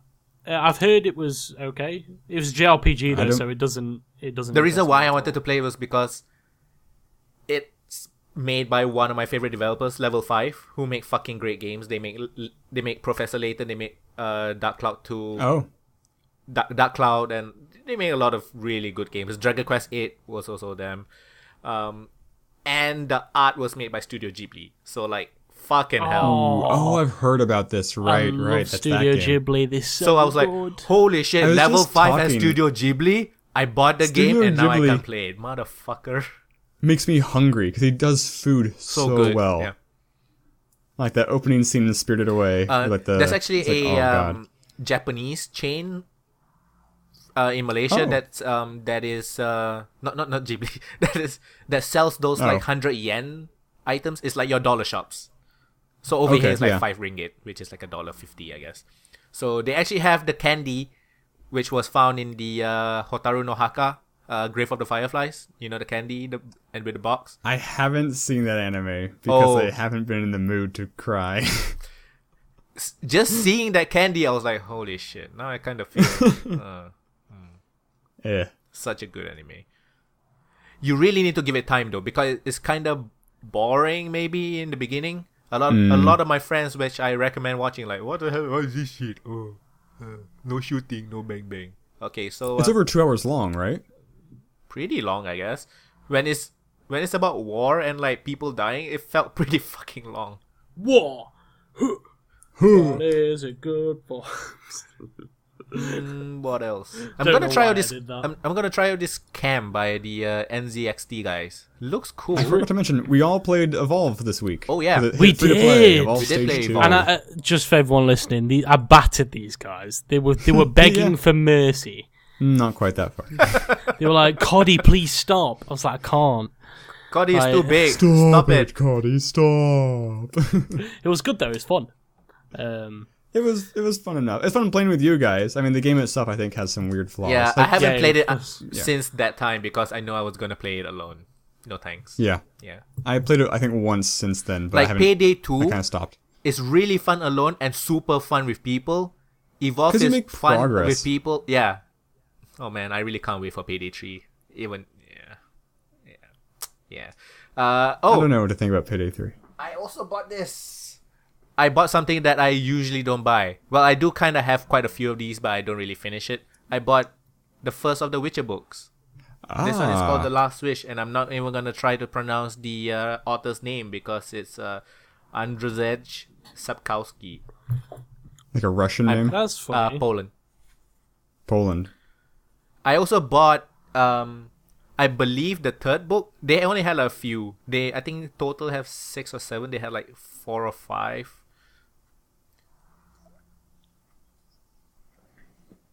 What'd you read? Tides of War. Isn't this the one you Jaina read Proudmoore. in Greece on holiday? Right. Cool. What like is the Jaina Proudmoore. where does it start and end?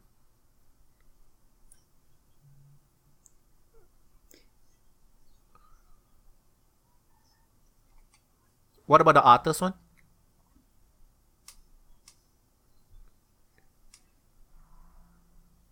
Is he already the Lich King? Oh, balls. We're going to have to say that all again. I was muted on my mic. Oh. But No, I heard you. Well, In the no, yeah, Audacity because I'm review. using the cam mic for Skype. Yes. So sorry about it, guys. I'm reading World of Warcraft Tides of War. Arthur starts. Basically, it's the Frozen Throne in Warcraft 3. So it tells the story of Arthas when he's very young, and then it ends when he becomes the Lich King.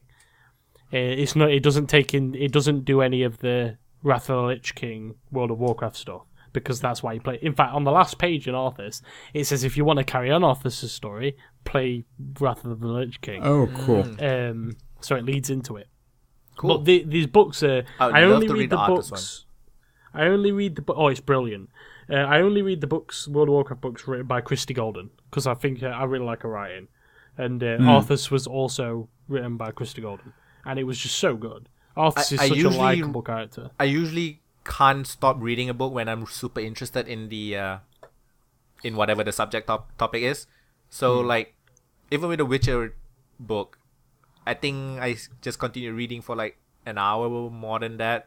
I'm already at like page 50, so it's like it's a really good book if you want to know more about the Witcher stuff because because I believe the Witcher games are after the books, so this one is like the prequel. Yes, I believe that's true. So it builds the world even more. So good. It's so good. I'm listening to an audiobook by Neil Stevenson called Diamond Age. It's pretty good. It's kind of like high sci-fi. Nice. Nanomachines everywhere kind of stuff. As you see, the problem I don't read a lot of books normally. I'm not big into sci-fi and fantasy and stuff on the written page, as it were. I don't know why, just not. You mentioned a game called Satellite Rain, right? It's the, I did. It's half off right now. It's like hack and slash action RPG. It looks like what's the Blizzard? Diablo. Diablo. It looks like Diablo, but cyberpunk. Sounds really cool. Why did you say that you didn't feel it's worth, even though it's 50% off? What made you? I don't know. Why do you feel that? I think I'm just spoiled by really cheap isometric character action games. Right, because they have like the co-op in open beta now. Yeah. Oh, wait. The game's not even out yet. No. I mean, the game's not full. I thought it was like It's out. access. The co-op feature is in open beta. What? I thought like it revolved around like 4-person co-op. I thought that was like the core mechanic. Oh no, you just control 4 people at once. Oh, So and then I'm guessing it's gonna be like Divinity: Origin of Sin, where whoever joins whoever's game, you will control the other person's like other character. I think. Interesting. Okay, so that's Maybe. different than I thought. Yeah, you probably because you Yeah. You have your own like 4 characters, so I'm not sure if you can bring in your own created character. I don't know if you want to play this. Sure. I'm okay I'm to play curious. I heard something We do like our disappointing. action I heard RPGs. something disappointing the other day. So there's one friend I go to for JRPGs because he knows what I like. We've been talking for so long. He's my friend for so long. He knows what kind of games I like because I'm not, as you guys know, I'm not a big fan of JRPGs. So as you know, I was really excited. Not excited because I can't play it, but I was excited about the prospect of a new Star Ocean coming out. So Star Ocean 5 just came out. Now he was playing it, and I've spoken to a lot of other people that played it. Apparently, it's really fucking bad. Oh no. Apparently, it's not good at all. Apparently, the storytelling's fine, but the characters are sloppily written. The mechanics aren't all that great. Like, do you know, like in the old Star Oceans, you used to be able to like continuously knock people up or juggle them and stuff, and it was a big part of the gameplay, like doing combos with juggling. I've never and played a stuff Star like Ocean game. I haven't played it either. The whole point Not of Star expensively, Ocean, though. a lot of the gameplay revolved around juggling people in the air and doing combos. Gotten rid of that. You can't do that, so combos are much harder to do now and much less rewarding. Apparently, it's just not very good, and that saddens me, but also makes me kind of happy because I couldn't play it anyway, so I know I'm not missing out on much. But he was really disappointed because Star Ocean 3 and 4 were some of his or 2 and 3 were some of his favourite games. And he was proper. I was on Discord with him while they were playing it, and every 5 minutes he was just like, I don't even want to play this game.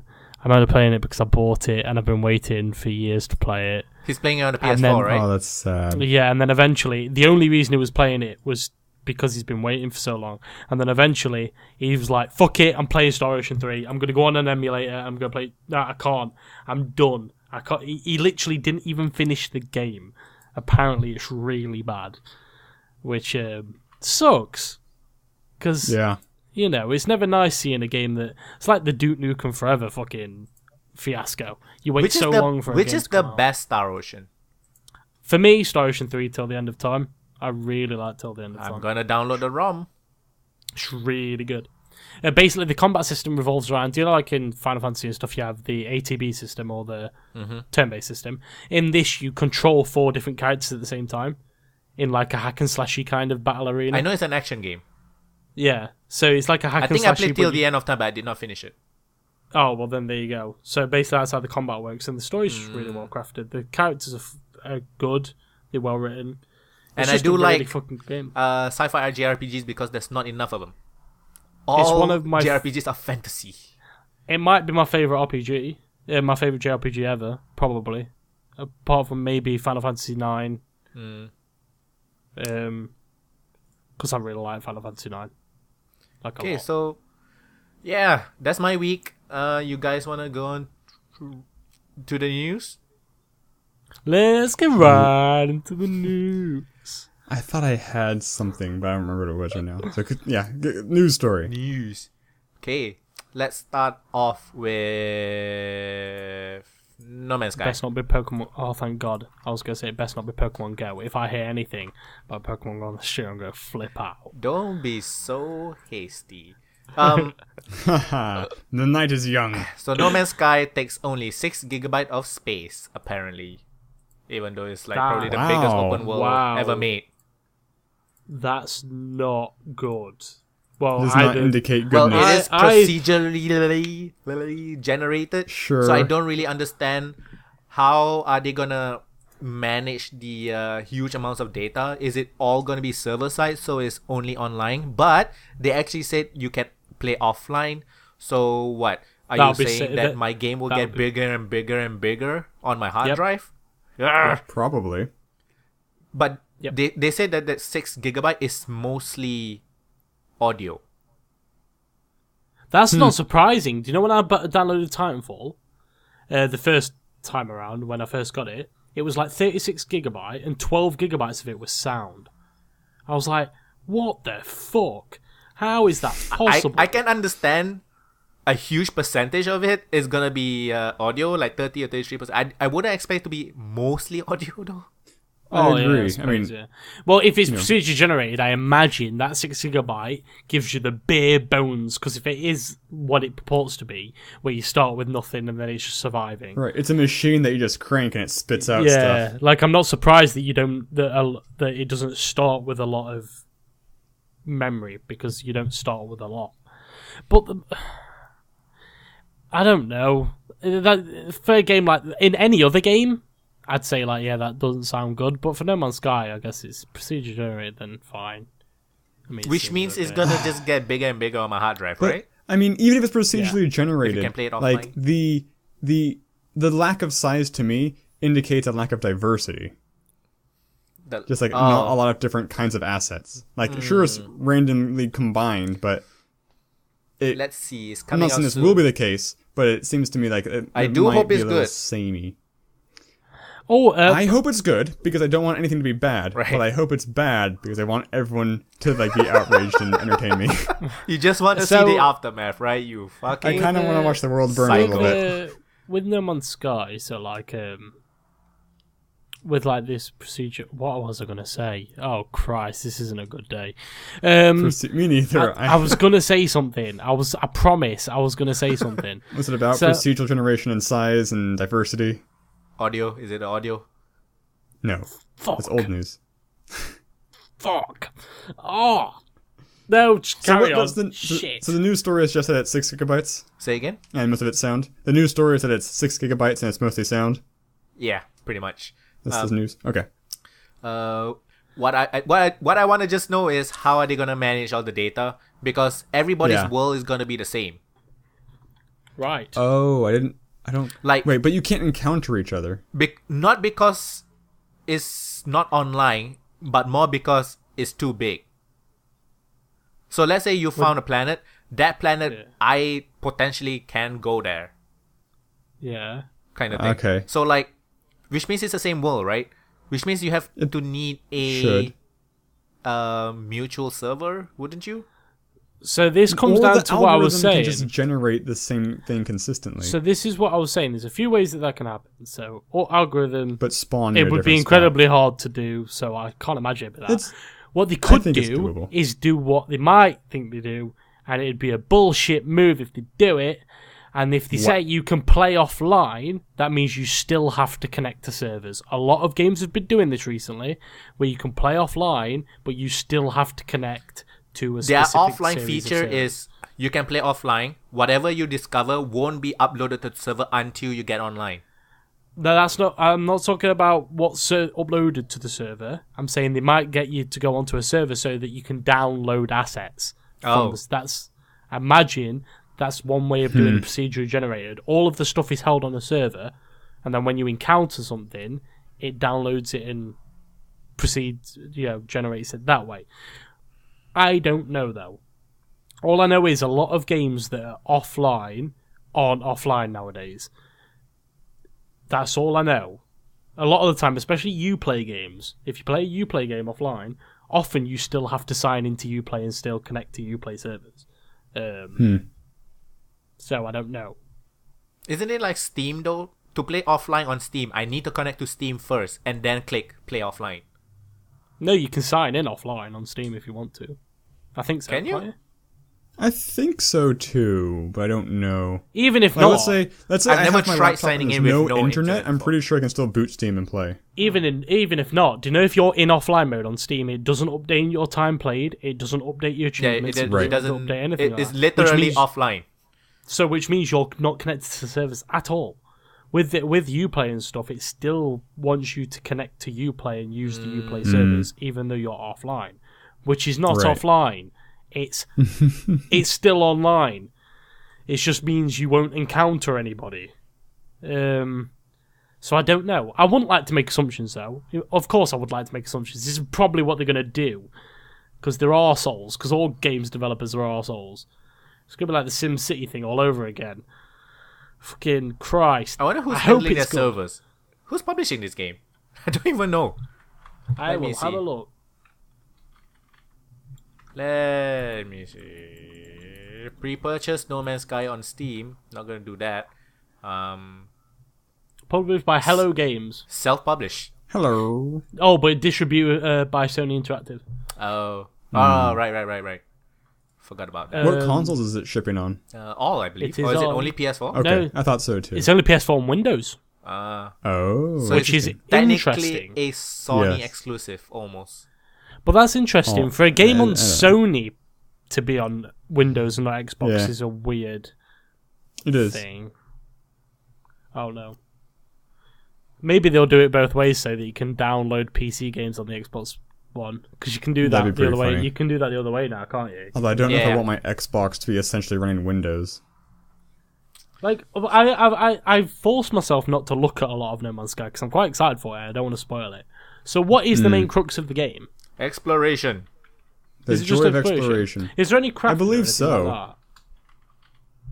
I don't know, actually. It's an open world survival game, apparently. Yeah, there's planetary Survival crafting, implies crafting. And then there's like, there's alien languages that you won't understand until you get like artifacts to learn the language, and then you slowly. I think something like Rise of the Tomb Raider almost, because Rise of the Tomb Raider also has that mechanic where you find artifacts, you start learning the language, and then you can unlock different things, which is really cool. I like that. So yeah, I mean, I'm hoping that is for No it. Man's Sky. Only 6 gigabytes. So we Nice. next is Nathan's favorite topic, Pokemon Go. Fucking Christ. Just a bunch of things. Nothing super. Well, this is interesting. Another dead body. Not the Most dead of them are body one. lies, you know. Most of them are lies. There is a second dead body. Is that corroborated? Is that It's like actual news outlets kind of news. okay? like a- It's not okay. by Yeah. clickbait.com or whatever. Okay, but most of them have been untrue. A Most lot of the these car stories. accidents. Yeah, they're like two The thing guys is, I walked off a cliff. Don't. No, they didn't. Don't lie. The thing is, I don't take the news that way. I do take it the proper news outlets. So this one is a couple of Marines. They were playing Pokemon Go. Pokemon Go froze because that's what it does.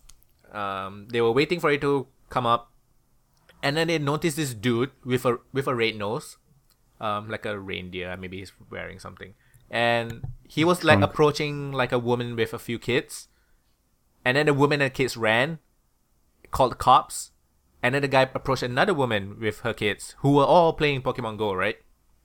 And then the guy was like starting to touch the kid and all that, and then the Marines were like running, and then there was another pedestrian running, and then they just like tackled him to the ground, and it seemed he had a warrant out for attempted murder. Yep. So a molester and attempted. That's not really a Murder. Pokemon Go story, though, is it? No, They're just it's not people in the story happen to be To playing play Pokemon Go. Yeah. That's how most of the stories go. The thing is, the Marines say you should always be aware of your surroundings when playing Pokemon Go. But the only reason they were aware of their surroundings is because the game froze. So yeah, fuck you. Harsh. This one's not so interesting.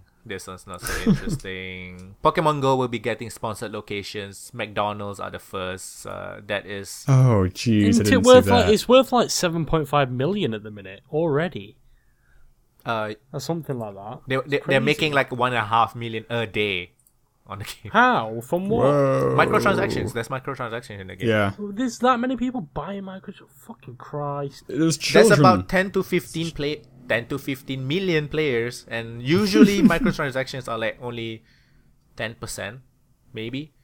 But there's so many whales that they do make their money back. So many of these mobile games are like the most profitable games right now. You can Candy buy Pokeballs, you can buy incense. So really cool. Some businesses are actually buying incense and then putting it in their shop. So a lot of people are going into shops because of that. I like that. That's Pokemon smart. Go marketing. Holy shit, that's really cool. Hopefully no agencies take it too seriously though. No agencies? I think the good You thing. know, like those marketing agencies. Oh yeah. Oh, I think the only good Well, thing about Pokemon Go, in my eyes, is that it's bringing people together. I guess that's cool. Yeah. I mean, It's always a good thing. yeah. People are socializing. People are going out walking. It doesn't matter if The reason I'm so thinking is because I just don't want to do that. I just don't want to go and walk. and it's fair. Or meet people. And it's fair. I probably will just play it for a while, but a lot of people are enjoying a lot of like side benefits that they didn't think they would get. Walking, and a lot Twitch of people it's big on Twitch at the minute. Loads of people are streaming Pokemon Go. I didn't know you could stream from your phone. Yeah, Summit 1G was streaming Pokemon Go the other day. He got kicked out of a mall for filming. And so yeah, sponsor locations. I not really sure what it means by sponsor. Maybe like more Pokemons in that area because it seems like Pokemons are quite rare and it's quite difficult to find. Okay, these two things are maybe the most interesting. I don't know. So there's a woman called Robin Winter, and she wrote like an opinion piece. Pokemon Go is not a chat up invitation. So she says she's pissed off that guys are coming over to her and talking about Pokemon Go. But isn't that all AR point? Games are like that? That's the point. Yeah. Oh, it's just a pissed off SJW in it. Pretty much. Guess what her skin color is? White. Yes. Guess. She's gotta be white. Guess what her hair color is? She's literally the model SJW person. Her last line is very nice. What happened to the good old days when gamers stayed firmly indoors with no need to venture outside and nerds feared social interaction? If only there was such a thing as Pokemon Go away. Wait. So is she playing Pokemon Go? She's playing Pokemon Go. Then she's a hypocrite. Exactly. And it's no, you don't understand, guys. She can play it, but if us dirty nerds are playing it, that's she's attractive. I would People say want to interact with her. if you're playing Pokemon Go, if you're playing Pokemon Go, even on Reddit there was this guy. He said he was playing Pokemon Go. He met a girl playing Pokemon Go in the same area, and they are now dating, which is really cool. So if you're playing Pokemon Go, and you feel like talking to girls because of it, or whatever, opposite gender, whatever tickles your fancy, right? If their body language is not really inviting, like don't follow them and shit like that. And if you're the other person getting the attention, like if you're not really into talking to the person or whatever, just tell them straight. What is with all this like you should be able to read my mind bullshit? It's been like that for centuries. Women, why don't you know how I feel at all times? I just don't. Just go away. Leave me alone. It's cool. It's cool that it's bringing people together. I wish that I had the motivation to go and play it, because it's a cool looking game. It's done pretty well. I mean, it's impressive what they've done to be able to map every road on the planet, pretty much. They're using Google Maps. They're working with Google. The company that made Pokemon Go is the same company that made Ingress, which is the huge AR game. Oh, yeah. Which it's the same used map. to work with Google, then Google like stopped. I think they sold them off or something. The sites are the same. The what? The gym sites are the same as the important sites from Ingress. Right. They already have still data impressive, and all though. that. It's still impressive, though. You know, the game's it's really pretty cool to impressive, see something like being projected on the real world. It still does. Even have when that you catch a effect on Pokemon, when you catch a Pokemon, it uses your back camera. Yeah, even on my 3DS with the shitty AR, you know, it comes with like those cards, and then you can turn on your AR camera, and then like from the cards will pop up the characters. I still find that fucking cool, even though it's like childish, I guess. I was like when you catch a Pokemon on Pokemon Go and it actually uses your back camera, so it looks like there's a Pokemon in the room. It's pretty cool. So the last part about Pokemon Go, I left for last because it's very, very nice to hear and it's a positive thing, just to counteract the SJW bullshit.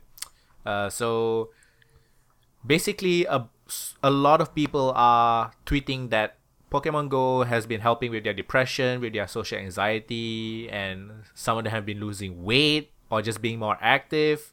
And I think that's really cool. There's a psychology, sort of like a mental health expert that also worked with technology. The guy said he's never seen anything like Pokemon Go ever before. And a few things. I don't know why Pokemon Go is doing this. Like, I mean, the effects are good, but I don't know why I didn't have them earlier.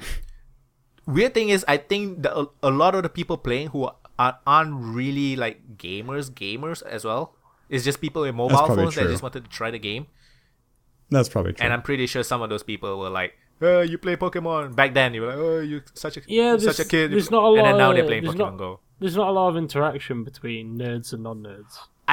Only in very few settings. I've heard a lot of people said that the app is actually not that great. Literally, the only selling point is Pokemon. It's breaking all the time. Not even like technical standpoint, like from a gameplay standpoint, it's not really deep. Just a UI standpoint. Oh, gameplay, mechanics standpoint. Okay. Because it doesn't have like traditional battles and stuff. Pokeballs. Yeah, you just toss the Pokeballs. It's literally, I think most of the time it's just you walking around. I think that's probably how Ingress was played. Probably the same way. Yeah, but it had not nearly as many players, obviously. Yeah. Right. So Pokemon, I guess. Which actually made it kind of more interesting in some ways. Less people? Yeah. It's like, I mean, the world of Ingress is kind of like it's like secret, you're subversive, you know? So you're like, who else here is like, one, like an agent, and two, all for the other corporation kind of thing. So yeah, there's a lot of like contributing factors. The main one is because these people who are feeling depressed and have bad mental health, they are literally walking and exercising. So when you exercise, it releases like really good hormones or whatever. Dopamine. And so that's one. And then getting some sunlight. Also, I read that the vitamins you get from sunlight also helps with depression. D is the big one. Vitamin D, because it's sunny D. Sunny delight. Oh, I didn't know that. Yeah. Because that's why they call it sunny D. And social anxiety, they are talking about something that they like, so it's easier to start a conversation and all that, and it's helping with it. So it's really cool. It's bringing a lot of positivity in a lot of people's lives. So that's cool. Never a bad thing. I wish I could stop fucking hearing about it all the time, though. Yeah. Yeah. Love that. It's the new Game of Thrones. It is reaching Undertale levels. No, it's higher than that. It's surpassed. It's surpassed because it's even by normies. Normies are talking about it. Yeah. Exactly. It's not just us nerds, you know. It's people who've never played a game in the past 5 years. Days would still be the same. Nerds being afraid of talking to people. It's so offensive as well because I'm a gamer. It's very cringy. I've played games. And she's playing the fucking game. It's not just that. It's the fact that I've been playing games for now in 17 years. So most of my life easily, 17 out of the 23 years I've been on this earth, I've been playing games religiously. And I have no problem with interacting with people and going out and being social. So I don't see that. It's just offensive, to be honest with you. But that's obvious. I don't know why I'm saying that. Like, I actually looked up her Twitter account, Robin Winter, because I knew that a lot of people would like tweet her and stuff, because I saw this on like Reddit, and it got pretty high upvotes and comments, so I'm guessing quite a few people would find her. And then she was just like not understanding at all where the gamers were coming from. Shocking. I don't even understand where she's coming from. The thing is, she always keeps saying, she's like tweeting out like all these people are harassing her on it. When I read all the things that the people are saying, like I can't really see the harassment. Like these people are trying to say why. Some are harassing her. I'm sure they are. But, I'm sure they. Yeah, but she's like picking the. Of course. Probably the minority. Like I would say. Cherry picking. Yeah. I would say like the people who hate Ghostbusters strictly because it's all female is a minority. Yes. I would say that. Yes. But I would think so. But the media and like the companies are using it like everybody, all the men. It's a conspiracy. It's cherry picking. People have been cherry picking for millennia. Fucking hell. It's just the way things go. Doesn't surprise me anymore. Whatever. Okay. Just leave it to it. If she wants to, her opinion has no effect on anything really. Yeah. So just leave it to write her. I don't even know. It's actually articles. on a newspaper. So I don't even know like which. I don't think she writes for like online. I'm not even sure. She probably has a Tumblr. I'm pretty sure. Of course she does. She's a fair blonde white girl who's bitching about gamers. Of course she has a fucking purple. Tumblr. It's purple. She probably lives on it. It's like grey. I'll put our purple here. Well, of course, yeah. She's on Tumblr. Yeah. Okay, so It's not rocket science. let me fix this timestamp. Okay, next one is, I think it's really cool. Nintendo announces the NES Classic Edition. They are re-releasing the NES in a mini form, and it looks it looks like the old school NES, but it's a really small version. It comes with one NES controller, and then you can buy another controller on separately. It's $60, and it comes with 30 NES games built in. So the games are Balloon Fight, which I've never played. Bubble Bobble, I love Balloon Fight. I love that game. Bubble Bobble. Castlevania 2, great games. Donkey Kong and Donkey Kong Jr. Bubble Bobble, the one with the dragon, and then you shoot the bubbles and like try to match the bubbles on top. Oh, that's what was the original? Is it called Bubble Bobble? I thought it was called something else. I think it's Bubble Bobble. I think it's the only name. I know there was a game like that called Bubble Bobble, but there was another game. I know it by another. Small little dragon. Oh, I love that. No, it's not. I know it by a different name. Yeah, when you shoot balls to match up colours and then they break. I know that by a different name. I can't remember what name it is though. Maybe in the UK they used to do they still do it now, like different names in the UK. No, it's not just UK. There was a game that there was the exact same mechanics that had a different name. So the Bubble Bobble one is the classic game where there's like ghosts and then you try to trap them in the bubble.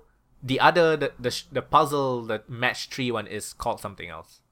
But Bubble Bobble is the original where you use the dragons and then try to. I played that a lot back then. So there's Bubble Bobble, Double Dragon 2: The Revenge. Double Dragon, really good game. Dr. Mario Excite Bike, I like a lot. Excite Bike, I love that a lot. It's Bubble Bobble. Bubble Bobble. Yes, Bubble Bobble.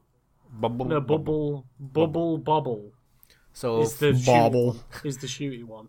Yeah, Final Fantasy 1, I'm guessing.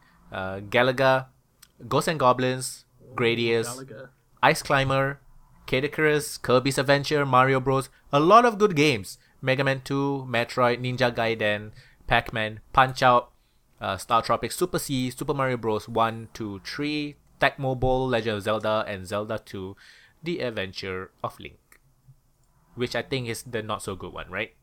Isn't that the side-scrolling one? Maybe. I didn't like A Link to the Past. Yes, it is the side-scrolling one, which is considered like the worst one ever. Oh, I didn't like A Link to the Past. Really? A lot of people. Yeah. Oh. I really didn't like A Link to the Past. So it's $60, and the extra controller will go for $10. You can also connect it when connected to a Wii remote controller.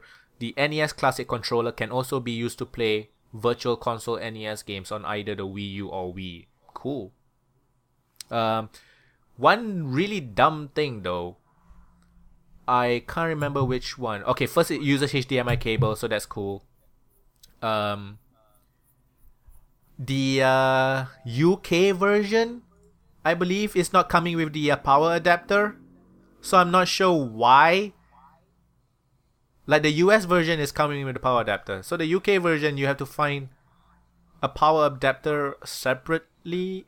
I don't know. Sorry, I was scratched. The UK version will not be coming with a power adapter, if I'm not mistaken. The UK version, so you can't power it on. We use different. We use different. You just have to get an adapter. You can get one for like £2. It'll probably use the American 2-pin system. But Nintendo like to do this though. Like the 3DS, they, I believe it didn't come with a charger or something like that for one of the countries or whatever. They like to do it that way.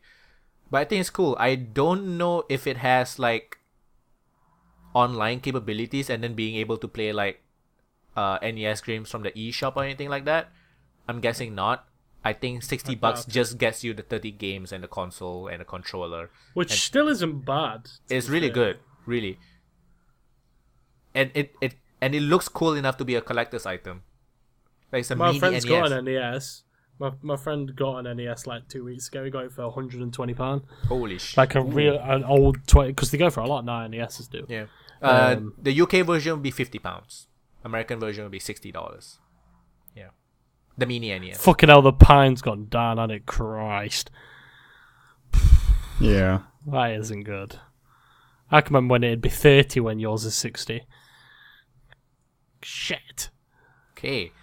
Next thing is Valve finally came out with a statement about the CS:GO gambling stuff.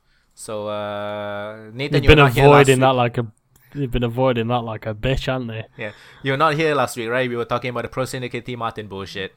So I'm sure everybody knows already what. Don't get me started. Yeah, honestly. So I'm pretty sure the only reason why they're saying it now is because they're in deep shit. So might as well just. Well, who, Valve? Yeah. Why are Valve in deep shit? Well, not in deep shit, but a lot of people are calling them out. So they're like, okay, now we can make a statement after making all. Well, Valve did nothing wrong. It was this Pro Syndicate guys that did everything wrong. I mean, using dummy accounts to advertise your betting service, that's not okay. Because that's what they did, right? Yeah. I know, but it's still. No, gambling. I just want to make sure. Kids to gamble, though. Yeah, you should be an age limit. I'm just trying to make sure that's what happened, right? Yeah. I'm not saying that Valve is responsible for CS:GO Lotto. I'm saying they are enabling kids to gamble because there are no age limits and shit like that. They're making the money now because they know it will be regulated sooner or later. So I mean, it's not Valve's job to put an age restriction on those sites, though, because they don't run the sites. It's not their job to do that. I know it's not illegal. I'm just talking from an ethical standpoint. That's all. Oh, no, I'm not saying it's illegal. I'm not trying to say that either. I'm saying it's not Valve's job to do that. It's the guys who make the website. It's their job to age restrict, not Valve. So Valve have Valve's nothing to do with statement it. is they're basically saying it goes against their OpenID API and their terms of service, basically, to use Steam's OpenID API to run a gambling business. So they're taking them all down now, aren't they? Yeah, using the API to make the same web calls as Steam does is illegal if you're running a gambling business. So yeah. And this all happened. They wouldn't, but Valve would. I guarantee you, Valve knew about these sites, but weren't bothered because people weren't cheating people. Not cheating people out of money, but people weren't being unethical about running these sites. Because the fact of the matter is, you're not betting with real money. Because it's the lottery. Is this the lottery stuff we're talking about, by the way? Lottery stuff? Or the bet? Oh shit! I might be getting it mixed up. It's the weapon skins. What are you talking about? I'm talking about the weapon skin stuff, but the CS:GO betting and then the CS:GO lottery. Oh no, not two different. Not betting is the weapon skins one. They both use weapon skins. You mean betting on matches, right? Yeah. This is using skins to bet against another player's skins. Okay, yeah, because on CS:GO Lounge, for example, you can bet your skins on matches. Oh. So what do you get back? Are the skins? Skins. So basically, if you bet $1 in skins and it's 2-1, you'd get $3 of skins back. You'd get the original $1 and then $2 that you want extra. But I hope they're not taking those down as well because they're pretty cool websites. Probably not. Will now. Twitch has also come up with a statement that says CS:GO gambling is not gaming, so it shouldn't be on the channel. It shouldn't be on the website. That's common sense. But because they didn't give a shit until now when there's like a shitstorm, so yeah. Because it wasn't helming anyone, but now it is. So they've got to stop. Still, they are technically, they are literally asking kids to gamble because they do know their audience are mostly kids. At least below 15 should be the majority. The thing is, again, I'm not saying it's illegal because there's no regulation on it. I'm just saying from an ethical standpoint. I think the problem is probably that, will be regulated. And the thing that's going to be the excuse they're going to use is they're not betting with real money, which is true. They're not. I understand. I don't know how much water that holds. But the thing is, I've heard reports that there is actually a way to convert it to real money. Unless you sell it, I don't know how. Probably.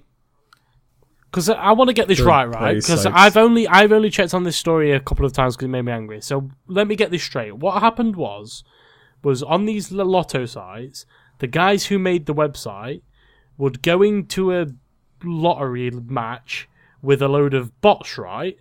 I'm not sure if it's bots or not. But apparently it was bots. The ones in the videos were bots. Right. So basically, didn't they film themselves doing a round of CS:GO Lotto? and then they advertised it on their YouTube channels. They right? advertised it like they found it and they were getting sponsored, but not owning it. That's the That's the shitty part. And right now, there's a class action lawsuit against these fuckers that if you ever bet on any site, you can get into the class action lawsuit because since they showed that these owners are rigging the site. So yeah, it's a actually, but technically they haven't broken any laws. This has been said. No laws have been broken in what's done. Not a single one. I think the FTC should come down hard regarding regarding the non-disclosure stuff. Yeah, they should do, but there's nothing legally that anyone can do. These guys didn't do anything illegal. The FTC one is illegal. That disclosing you're not the owner of the website is illegal. Well, it's false advertisement, isn't it? Wouldn't it? It is illegal. It is a very, very new thing because of machinima. I was told that there was no legal. No. If you don't disclose that this video is a paid sponsorship, that kind of thing. If you don't disclose enough information, it is illegal. I'm sure they'd find a way around that. Oh, we didn't know. Oh, blah, blah, blah, blah, blah, blah, blah. You can't say you didn't know. What the fuck? All I'm saying is I would be very. I'm not saying this is what I want to happen. I would be very surprised if anything happens to these guys. Anything bad. I'd be very surprised. I could be wrong, but I'd be very surprised. If the FTC wants to reduce this bullshit on YouTube, which I don't think they would. Why? They actually came out with a law. They came out with a new I just don't law. think. I honestly, I don't think anything will be done. I'm not saying nothing could be done. I just don't think they will. I don't think it's. It'll probably take a while. That's for sure. Yeah, it take a lot of time, and I just don't think anything bad is going to happen to these guys. Personally, I just don't think so. I'm not saying they shouldn't. They absolutely should, but I'm saying I can't see anything bad happening to these guys. The worst part, maybe not the worst part. One of the bad part about it is so many people still supporting these fuckers. Well, one of the guys, do you know one of the main guys in it who was doing it? He was playing Overwatch the other day on Twitch. Oh, yeah. Josh OG, right? Josh OG. And someone went on in his Overwatch match, recognized him, and was like, "What's going on with this CS:GO, CS betting thing, dude?" He was just started laughing. He was like, "Is it true you're the only other side, dude?" He was like, "Nah, man." No, he didn't say anything. He just kept laughing, and then he blocked the guy. I saw that clip. Oh, is it? I only saw it on Twitch Fails. So it was just a short clip. I saw it on our live stream fails or something like that. Oh, that's the way I saw it. Yeah. Yeah, it's really. Yeah. I love it was that. just him I laughing. Love that it's so funny. It was just him laughing at this guy, and then in a perfect world, these guys would go to jail, but I can't see that happening. I mean, maybe they will, but I can't see that happening. Hopefully I don't think the FTC would be FC whatever would be that bothered about this. They should be, but I can't see them because taking it the whole way. Right now there's a lot of like parents coming together to like with lawyers to take a lawsuit because their kids are gambling pretty much, and they don't want their underage kids to be gambling at such a young age. So I hope something happens. I don't know if something will happen, but I do hope some kind of punishment. And yeah. Just douchebags, aren't they, at the end of the day? So moving on to the next one, it's kind of like related. It's regarding Warner Brothers and their paid promotion of Shadow of Mordor. So this thing happened in 2014, and then now FTC finally settled everything. Basically what happened was for some reason the way they handled their Shadow of Mordor launch was really, really dumb because the game was really good. But for some reason, they thought nobody would like it. So, number one, they gave out no review copies. That's number one. Number two, they did a lot of paid promotion and then told the people not to disclose it in their description. So,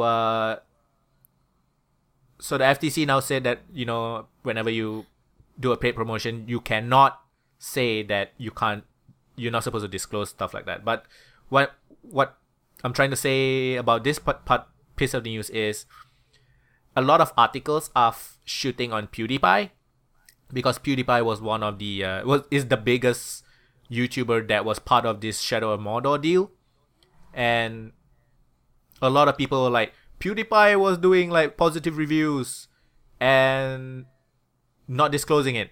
So I'm gonna do something rare. I'm gonna defend PewDiePie here because number one, his videos did have the disclosure. But to be fair, he did not say it in his video.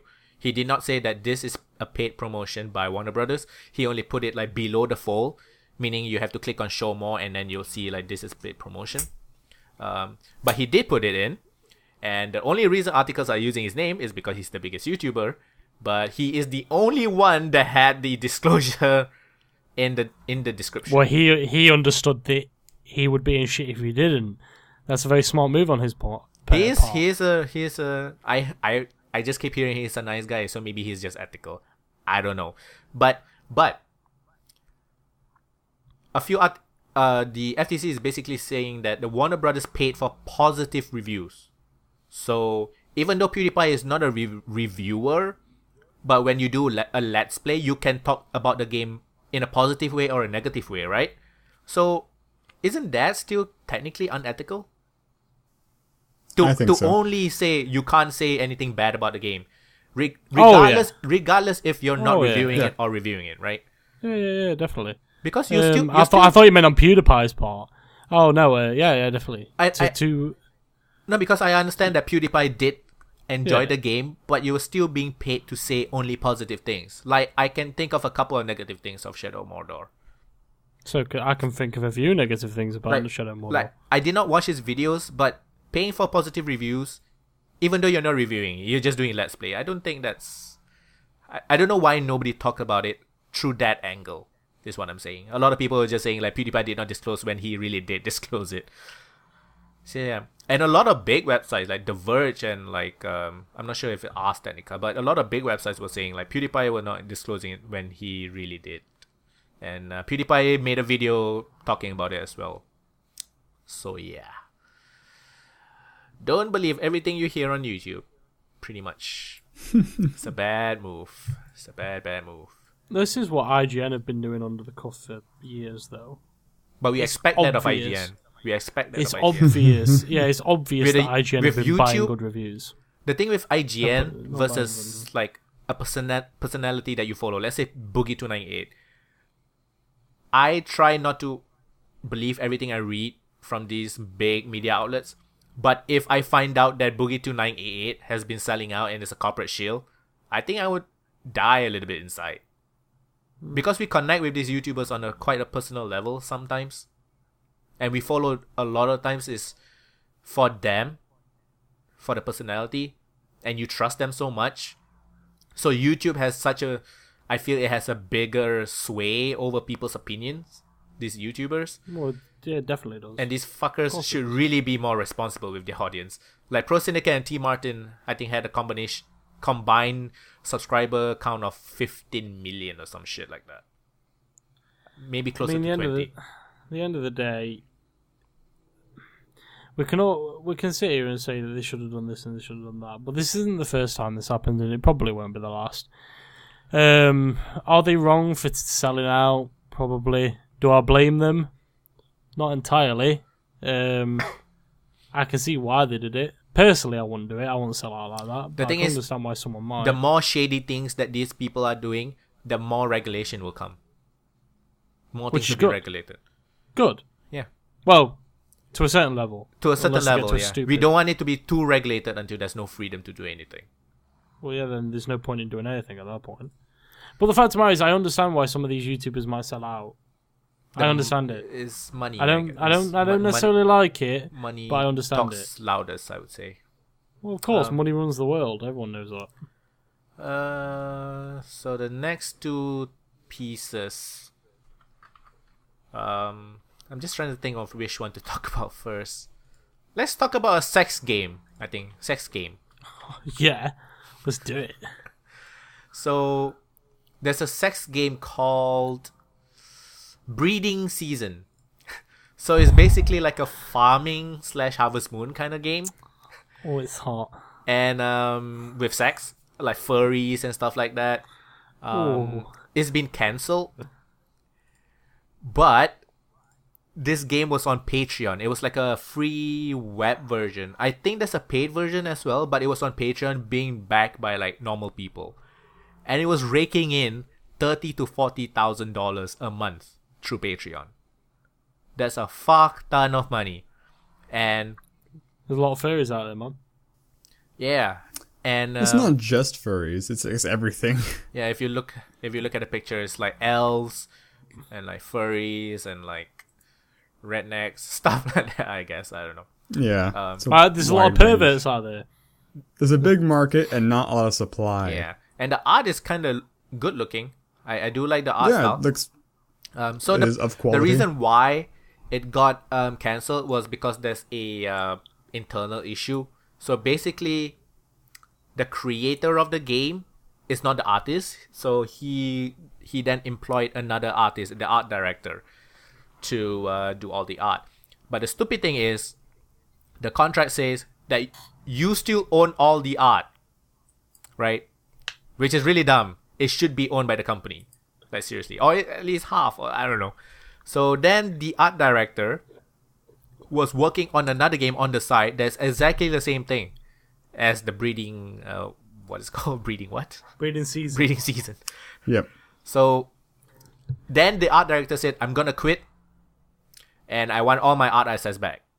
And then the creator says like, fuck you, sell it to me or sue me, pretty much. So now it's been cancelled, it's in limbo. It just shows the problem of Patreon for game development. Like, Patreon is way worse than Kickstarter for game development, because you should expect a finished product.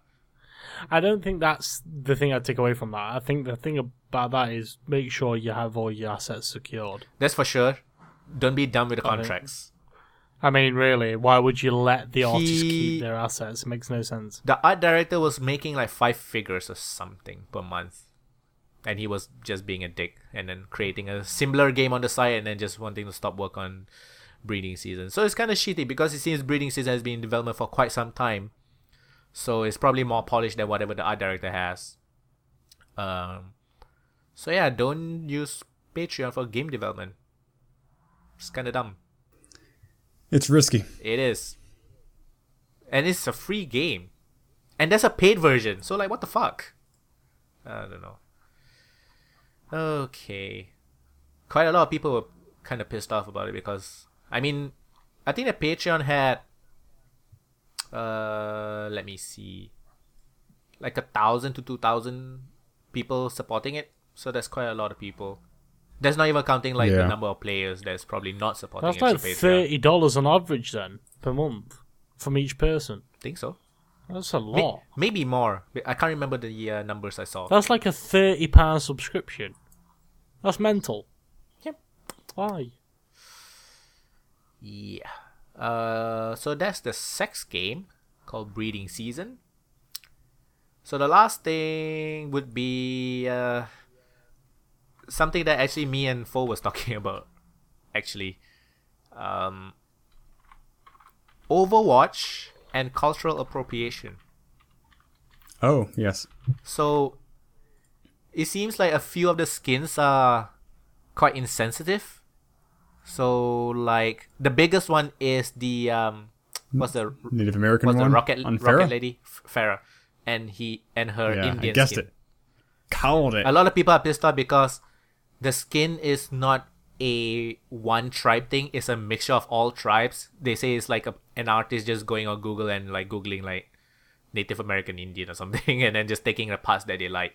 So it seems like the tribes all have their own like patterns and like art and stuff, and her skin is just a mishmash.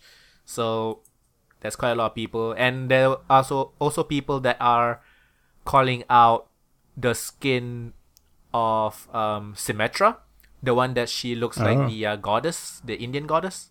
Mm. Oh yeah, Vishnu. Which doesn't. Devi. Vishnu is a dude. Is it? Yeah. Oh, Devi, that's the one. Yeah, ignore me. Devi. Which is kind of weird, because a lot of these, if you actually go to India and look at the original art of these goddesses, they are literally all the time naked. Boobs are hanging out. Literally. And even Smite had this problem. Like, the Indian government were like, hey, fuck you. Make it more respectable. But the Smite devs like, the fuck? Did you see your own art? Are you fucking kidding me? So the Indian one, I don't really understand. The goddess Indian one. But the Native American one, I don't really... American.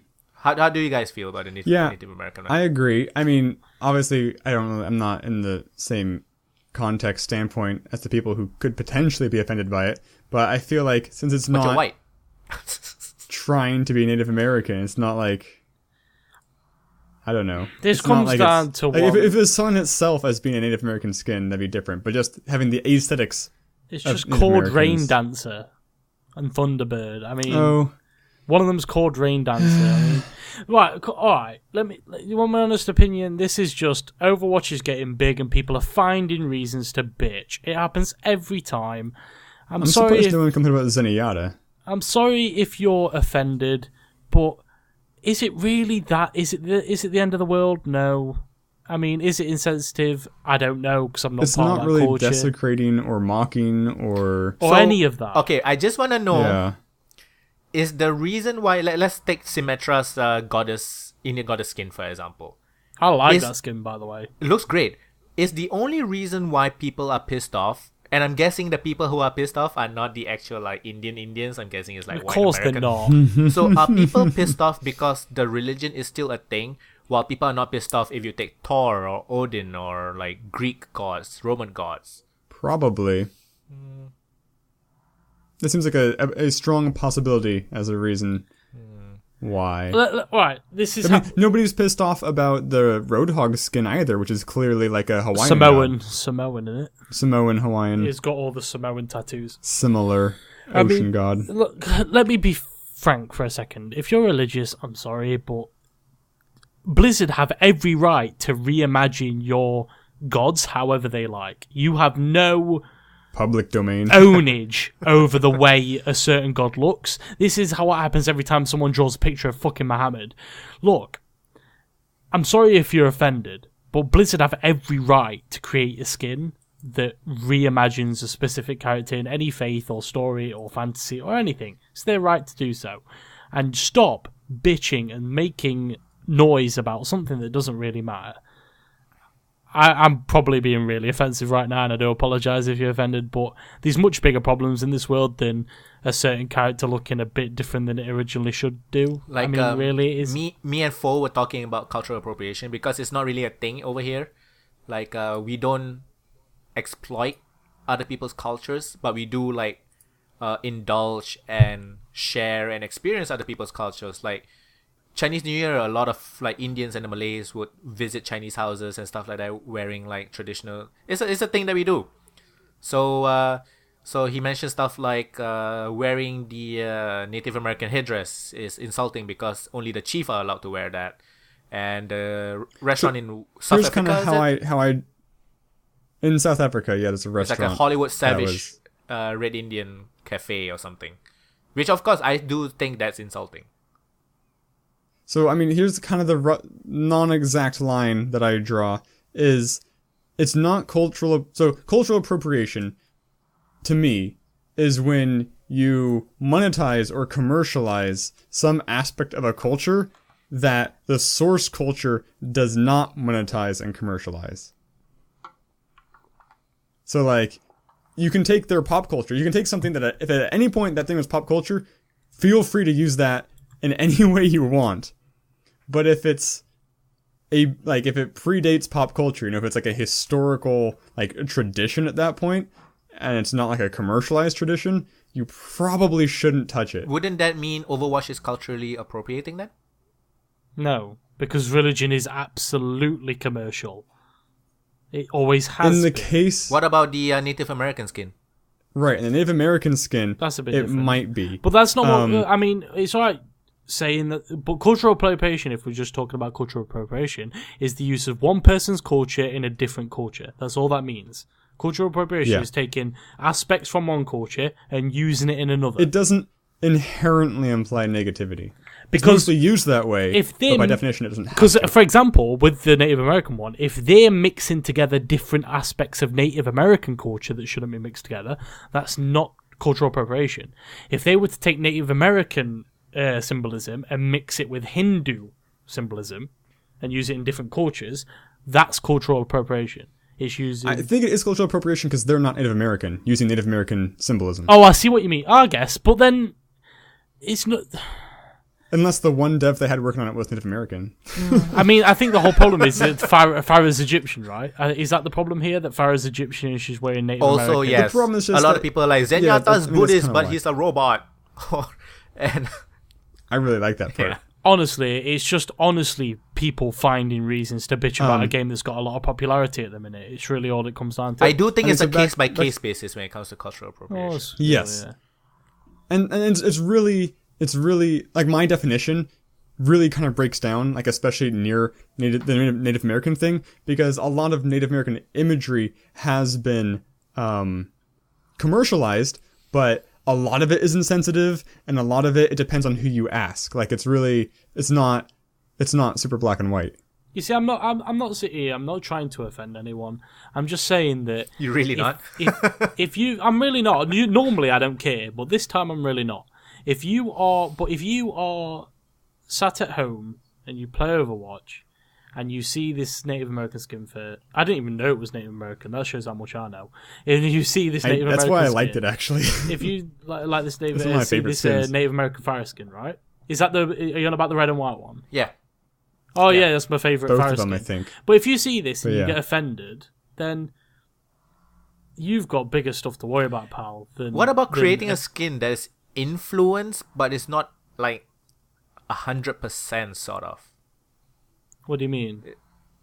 It's sort of influenced, but like you said, some people didn't even realize that. Like, should Europeans be influenced by Reinhardt's night skin?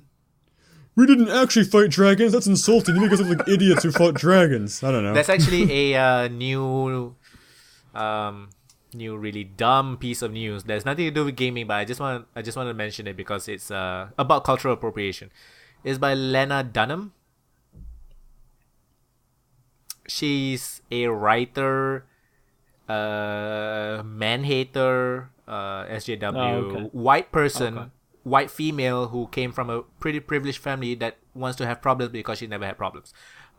Basically, her whole like college or a school or something, people were complaining that the cafeteria was culturally appropriating because it was selling Vietnamese food or something.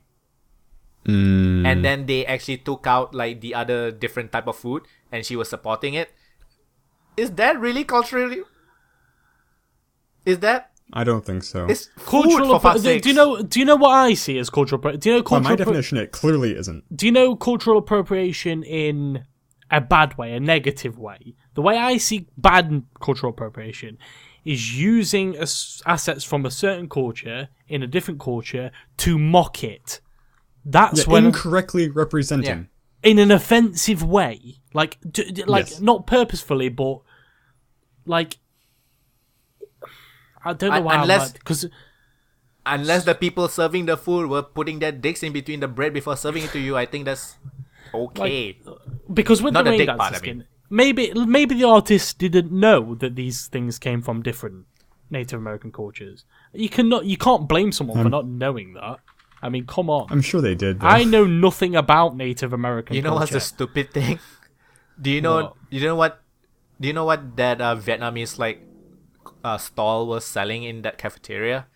They were they were selling the Vietnamese pork. sandwich called banh mi. Right? Have you guys ever ate that I love before? banh mi. Yeah, it's great. Do you know that the bread that they use is French baguette? I didn't. Okay, I mean, I can picture. I didn't really. Okay, So yeah, Vietnamese use didn't know French that. baguette because they were fucked in the ass by the French, like how English fucked us in the ass. Because You're it's welcome. yeah. So like, who are you culturally appropriating now? French or Vietnamese? It's like It's pizza and just spaghetti. Traditional pizza and spaghetti. you It's know like it's Italian. Do you know but what it's like, cultural appropriation is? Tomatoes come from South America. Cultural appropriation is a buzzword. It's a buzzword, just like Kinda. any other that HJWs can use to bitch and moan The fact of the matter is, if something's bad while cultural appropriating it, I see it as they're using certain stuff to mock a specific asset from a certain culture. So if you're using Native American culture or parts of Native American culture and use it in a different culture to mock the Native American culture, or in I'd see that as bad. That I see as like a bad the South culture. African cafe that was call doing that Hollywood American Savage style cafe. What they should call it is cultural misappropriation, because that's what they're using it as. They're using the wrong word, which is extremely aggravating. It's like when people say, do you know negative... what is it? We've got positive, negative reinforcement. And people always get that one wrong as well. Like, yeah. I heard someone say the other day, they were like, oh, have you ever, because they want about their kids being naughty or something. They were like, have you tried negative reinforcement? She's like, oh, what's that? It's like, you just take away things that they really like. Sorry, you do bad things to them, like you give them a timeout or you stuff like that. I'm like, that's not negative reinforcement. Why do people think that's not what it is? Negative reinforcement is taking something they like away. It's not doing bad things to them. It's not the same thing. That's just being a dick. It depends. Like, a timeout is kind of like taking time away from No, but negative them. Reinforcement is taking away physical things that someone enjoys. That's what negative reinforcement is. Sure. Okay. Negative reinforcement is not, like, doing bad things to people or what do you punishment. call doing bad things to people? That's punishment. What do you call just punishment? Okay. having action movies where the bad guys are always Russian or Arabs? It's Stereotyping. Yeah, stereotyping. That's probably a better word here. Because, like, they're with the Devi skin, or Devi. Is it Devi or Devi? Devi. Of course it isn't Devi. Devi? That sounds stupid. Devi. Devi. Sounds like a kind of jeans. Devi. Because Levi. You probably can't find Devi's jeans in China. But Devi, with that Devi thing, it's not even really stereotyping. It's just a reimagined version of a specific Hindu deity. Right. Which isn't really that big of a problem. The problem is here, not the problem. I always say that a lot. No. The thing here is the that issue. Overwatch is getting popular. It's getting a lot of attention. So this is about the time when people manufacture reasons to be angry at it. It happens every time a popular game comes out. Oh, they did this. Oh, they did that. It's not that big of an issue, guys. Come on. There's bigger things to worry about. We've talked about some of them inappropriately on this stream, right?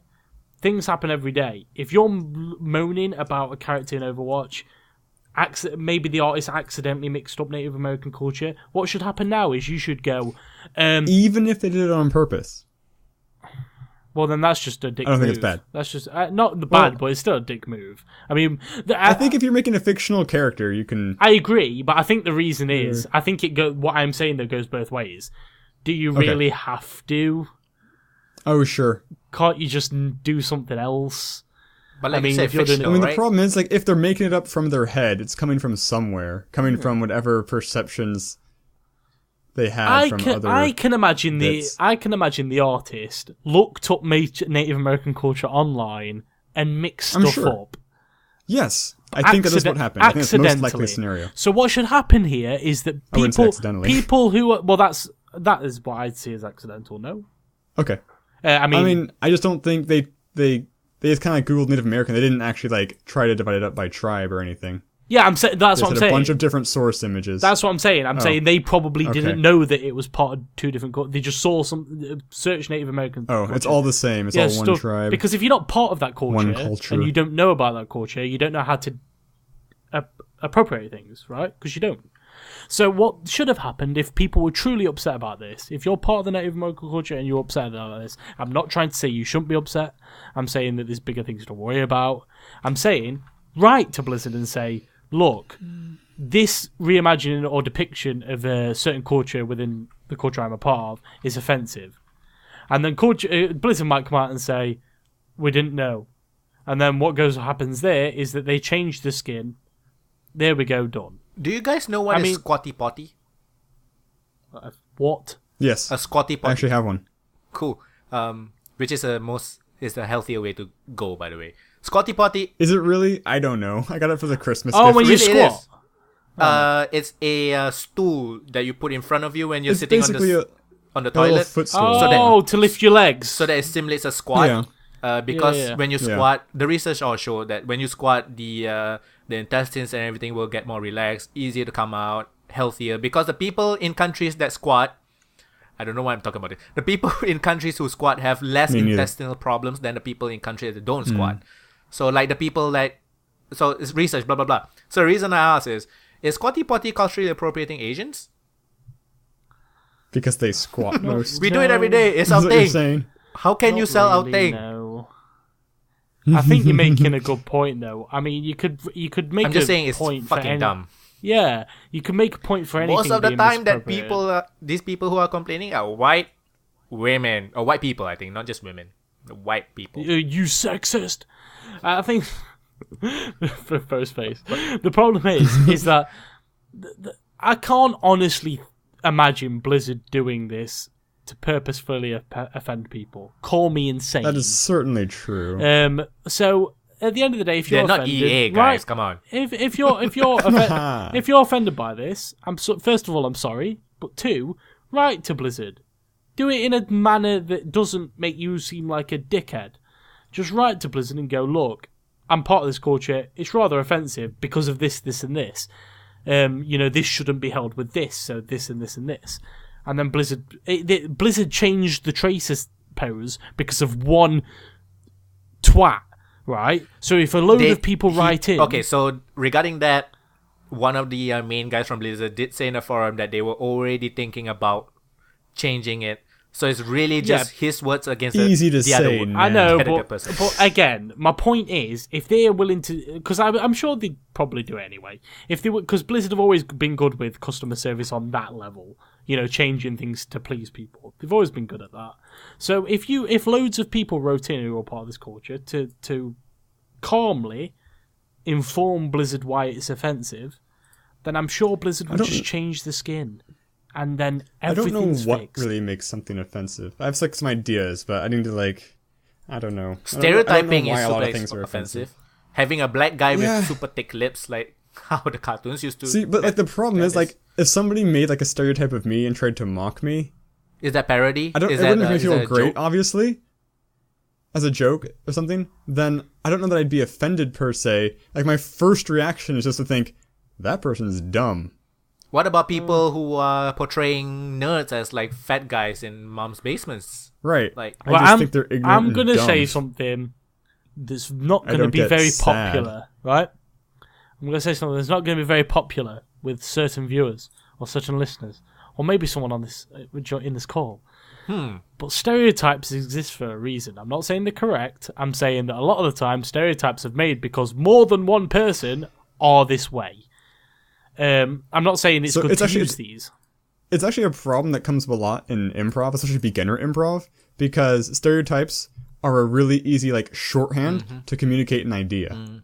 Oh, they are, yeah, of course. A more universally recognized idea. Like if you see someone in a striped shirt and a beret, you instantly know that they're talking about a French person. And it might be offensive. I'm not saying it's not offensive by any means. I'm saying that stereotypes exist for a reason. It's because, a lot of more than, a good amount of people acted or were this way. I've actually said that quite a few times. Do people assume that stereotypes just one person comes up with a stereotype because they saw one French guy in a striped shirt and a beret? It's because that's what you... They assume they just came with a bunch of negative things. Yeah, stereotypes were made because a good more amount than one of people person are doing it. Yeah. Yeah, or a good amount of people are doing this specific thing within a culture, and then a stereotype is made. Should you always use these stereotypes? No. Also, not all some of them are kind of random, I think. Yeah, some of them are. Sticking with the French thing, French people surrender a lot. I don't know where that came from. No, right, okay. It's because they've surrendered more than one time. A lot of people have. Interestingly enough, about the French, they've won more battles than any other country on Earth. Napoleon was French. But he was also not very short. I don't know where that came from. Also not very short, yeah. I mean, He was normal size for back then. 5'7", I believe. He just surrounded himself by really big people. That's all it was. But it's just that some of them are random, but some stereotypes exist because that's just how some people are. Should you always use them? No, probably not. Some probably are offensive. But one of my favorite Ask Reddit threads were the safe zones of people asking about stereotypes, and then those people who were associated with the stereotypes answer that. I like those I like those Ask Reddit threads. So yeah, that is our take on Overwatch's stop bitching. Butts, that's what it is. And skins. Just come on, have some fun. Live a little. Buy an Overwatch skin. Maybe the Devi skin, because it looks fucking epic. No, don't do microtransactions. No. Wait for loot boxes. Yeah, right. wait for loot boxes. All right, open. Get the in-game currency. Get the in-game currency. But the Devi skin looks peng, and so does that Farah skin. It looks amazing. I should stop saying peng because I'm probably the only English person involved in this podcast in any capacity. Yeah, I don't know that adjective. Peng means good. P-A-N-G? P-E-N-G. Peng. P-E-N-G. Oh. What's the origin of that? I have no idea. Okay. I just know it's something that's said in England to mean good. I heard at one point from Stephen Fry. Urban Dictionary says it's sexy girl. There's some peng over there. She's proper peng. Yeah, you can use that. Some peng. Okay. But I think that's where it came from. But it just changed to that's peng. That beats peng. Your peng. Sure. That shirt's peng. Peng. You want to say something, Paul? I'm not going to pick it up. I remember Stephen Fry saying at one point that people were using book to mean cool because cool got autocorrected to book. But I never heard anybody ever actually say it in that context. Like, yo, man, that's pretty book. Neither have I. Stephen Fry is full of crap. I like Stephen Fry. I don't consider him to be, super on the pop culture with the kids. No, but he is great. He's fantastic. I love Stephen Fry. So, so we're done with all the news. 20 questions, video game edition. We're like... We need to record, a little stinger to go in the middle. It's time for like the epic rap battle kind of. Well, you're the voice actor here. You're the voice actor here. Would you be interested in a non-paid work? Would you be interested? Yeah, just put a lot of reverb on it. Like a choir. 20 questions. We go all sorts of places with this. I have got a game. Anyway, that should be fairly easy this week. I'd be very surprised if you don't get it. It's Dark Souls. No. Okay, so was it released? Change it. Was it released after 2005? Yes. Yes. Okay, so slightly newer game. Is it a multi-platform release? Check in. I feel like we should drill down on the year. Is it after 2005? Is it after 2010? Right. Just to get the exact year. Release. Multi-platform. Or on release, yes, it was multi-platform. Okay, so was it? Okay. You can ask for after 2000 whatever. Yeah, sure. Was it after 2010? On release. Yeah. Oh, pretty new. Oh, okay, that's pretty good. 6 years. Should we ask? Is it after 2014? Do you really wanna? Yeah, let's do it. It is after 2014? Okay, that's as fine-grained as I'm going to get on the date. So it's after 2014? Yep. Yes. Oh, okay. It's friggin' Overwatch.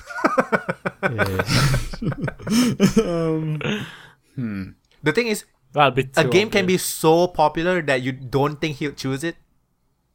Yes, that's true. That is true. So what, you want to go genre now?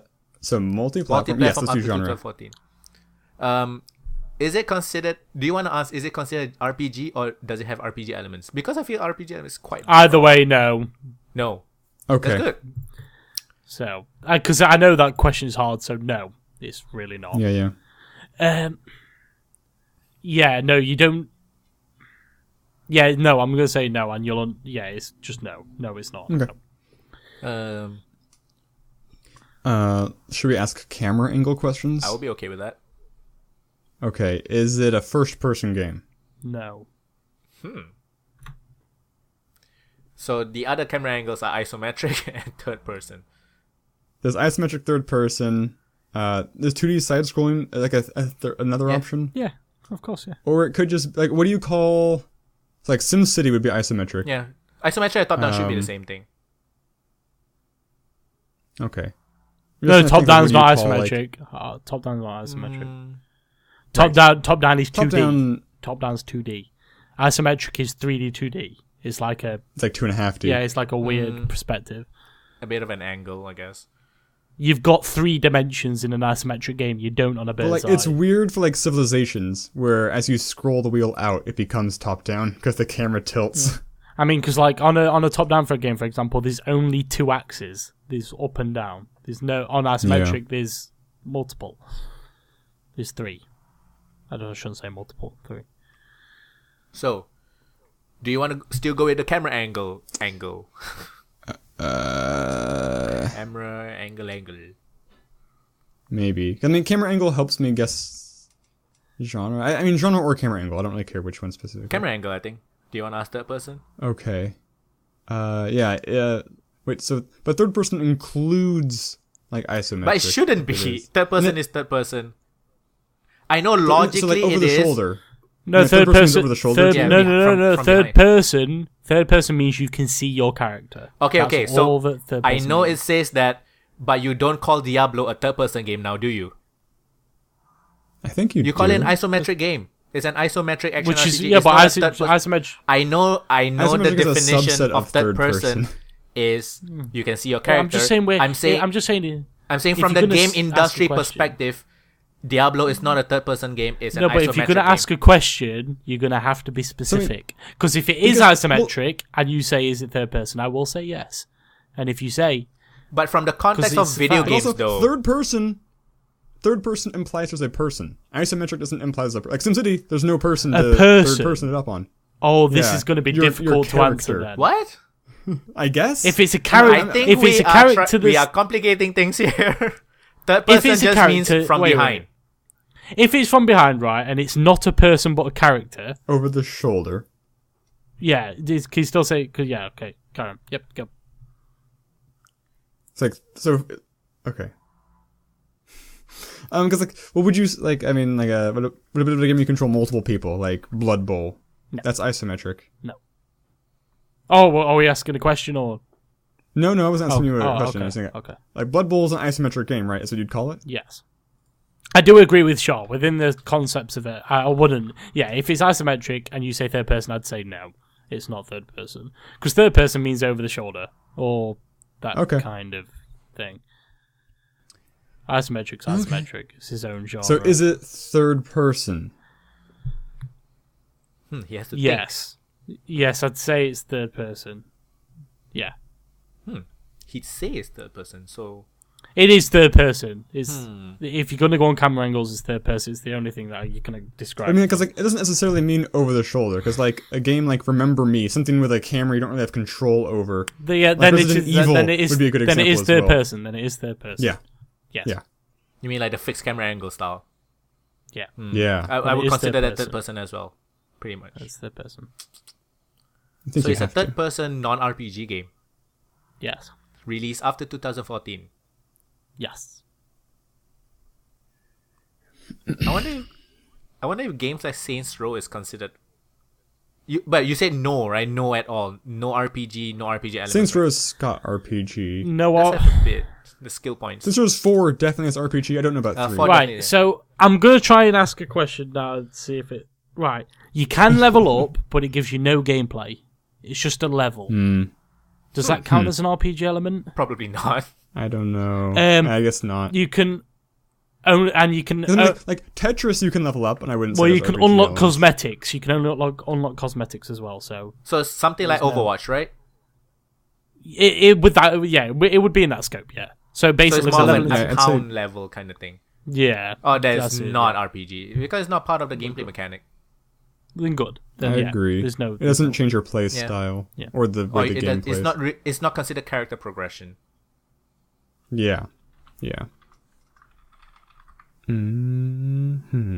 So it's third person. Okay, came out in the last couple years for multiple platforms. Should we ask if it was like? Should we figure out if it's Xbox or PlayStation? Yeah, multi-platform can mean anything, right? It can. I always assume it's PC and one other. That's my default assumption, which isn't necessarily You can accurate. try. The trouble is because like it could be like PlayStation and PSP. I can promise you now, to be fair, it is not on PSP because I'm not a retard. I know it came out after PSP out after 2014. Vita. I'm pretty sure there's No, not been a that's a good game point. developed on the PSP after 2014. That's a good point. Do you want to ask a PlayStation question? You can ask it. Was it released on the PlayStation 4? Yes. Do you want to ask On the release. On release. Do you want to ask an On release, Xbox not One acquisition. question? Oh no, are you asking was it on release or On at release, all? yeah. Yes. On release, was Then it on yes. PlayStation? Then Okay. yes. Was it? Do you want to ask PC? Yeah, on release was it on PC? Yes. Okay. Okay. It could be a Batman game. Could be the Far Cry games are first person. The more we go over this, the more I realise it's actually harder than I first anticipated. the game that I've actually chosen. It might surprise you, It's actually. Assassin's Creed's third person. Yes, certainly, yes. Do you want to ask something like But is it a does it have RPG? Japanese game kind of thing, or we need to narrow down the genre even more? Yeah. Do you want to ask? Is it a shooter? And a shooter would mean that like your primary weapon's a gun, like you always have like a gun in your hands. You can say something like, "Is the main mechanic shooting?" One of the main mechanics. Like Dishonored has shooting, but I wouldn't consider that one of the main mechanics, because Like Skyrim has shooting, but I wouldn't consider it a first-person shooter. yeah, You have spells and arrows, bow and arrow. but you don't consider that like shooting. Okay, just ask. Does it have guns and shooting with guns? I guess. No. Okay. No shooting with guns. Could be a fantasy setting. No. We could ask if it's fantasy or sci-fi, or like phrase it the right way. Do you think it's a good thing to do? We can. It does help us narrow it down. Could be like Shadow of Mordor. I don't... What do you define as fantasy? I've never understood that. That's a good point. Anything medieval. I mean, I know what sci-fi is. But I've never been able to tie down what fantasy actually means. It feels like one of those words that people use to explain something that isn't real. So It definitely doesn't. It shouldn't have to have magic to be sci-fi. So it's not RPG. Doesn't have shooting. Third person. It could be something like Life is Strange. It is third person. Yes, it could. We can ask: is it an adventure game, or a point-and-click heavily story-based game? I was gonna say heavily story-based is a good question, but that does have a bit of a gray area. Like, how heavy is it? That'd be. I wouldn't know how to answer that. Like if you ask adventure, that would narrow it down a bit. Absolutely, it would. Because is it an adventure game? If it's No. Fuck. no adventure, third We've person. got 9 Does that questions mean left, like an guys. We've got arcadey type game? 9 questions. I might be the first one to win. What do you Jordan mean? won Jordan with stumped us. with his bloody Grandia 2. All right. He's not here, so we're forgetting that. I might be the first one to win, guys. I think it's more impressive to stump us with such a current game. Really popular game as well. Does Undertale have RPG elements? It's I would strictly do an RPG. and It's an adventure anyway. And even if it wasn't, by the way, I would never pick Undertale because I wouldn't know how to answer any of these questions. Maybe I don't know. Sure. Well, it is. Could it be something like Rocket League? Third person. No RPG. But it is not an adventure game. I never played Rocket No League. Does it RPG have like an elements. account level kind of thing, or Yeah, I mean you unlock little like flags, little Could be little Rocket trinkets to adorn your. It could be Rocket League. Should we ask sports if it's a game? game where you're in car? Is it a sport? Yes, is it a sports game? Yeah. I'm asking. It is. Okay, it's a sports game. ask him about the Rocket cars? League seems like a good thing to Ask him about guess. the cars. Are there cars in the game? Yes. So it could be a racing game. Is it the Rocket conversation is League? Stupid. Yeah, is it Rocket League? Hooray. You're not the first person. Do you know what you said? Is the main mechanic shooting? I was this close to saying yes. I didn't know whether to. I should. Is that shooting in the technically? No, you shoot. No, wait. You kicking the ball is called shooting the. You shoot. Shooting on goal. So technically, I wouldn't have been incorrect for saying yes, but I know it was a douchey move. That would have been really mean. That would be a dick move. So that's why I was talking about. What gave it away? Not really gave it away, but you said you wouldn't know how to answer the Undertale question, so I was thinking it should be a game that you've played.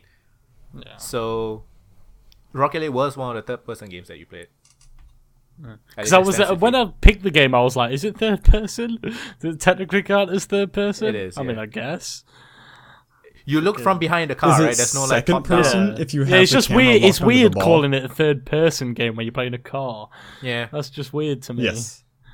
That's weird. So yeah. That's because like last week when you weren't here, my game was Simpsons Hit and Run. Oh, which is what a interesting to try and game. describe. What a game! That was so good. And he tried to cheat again.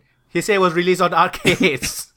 Never released in arcade. I didn't say that as part of the question and answer, though. I said it before the game started that I thought so. It's the only Simpsons game that's actually good. Yeah. That's All probably of true. Others are kind of shit. I would say that, yeah. So yeah. There's been episode 58 of the playonultra podcast. So many stuff. We're at 3 fucking hours. Holy shit. It's a long episode. So yeah, Nathan, where can people find your English ass on the internet? Twitch.tv/Coddy12. I might not be streaming so much this week because I'm playing Rust. And streaming and playing you're Rust. studying, right? Studying. Literally. You're studying. And that. But it'll literally cause my PC to explode if I stream Rust. Oh, is Rust that? Is it because it's unoptimized? Well, it's a procedurally generated map. It's huge. But your PC is quite a beast, right? Not by today's standards. It was, but not really anymore. I'm replacing it in a few months. I'm doing a tire overhaul. 1080.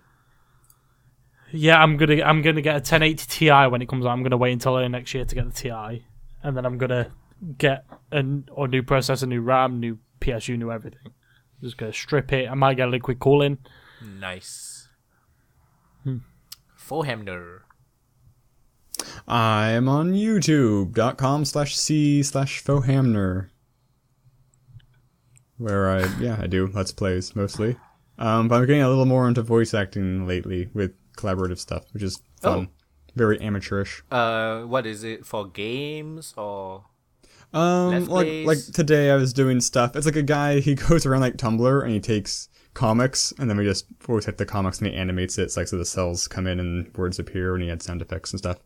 Nice. It's not the highest quality stuff, but it's we should talk more about that 20 questions video game thing. I think it's a good idea. What? Foehamner doing a voice acting thing. Because me introducing it sounds really retarded, so I would really prefer it to be a bit more professional. I want it to be like, because I always picture something like, you know how we used to do those extreme super ultra reviews, and it had like the doors like clang, right? I want to do something like that kind of. Nice. So yeah, I am Pupunoob, P-U-P-U-N-O-B. You can find me on the YouTubes and the Twitters and the Facebooks. Yeah, that is the playonultra podcast, episode 58. We will see you next week, guys. Thank you very much for watching and listening. Do share, like, comment, blah blah blah. Bye-bye. Bye.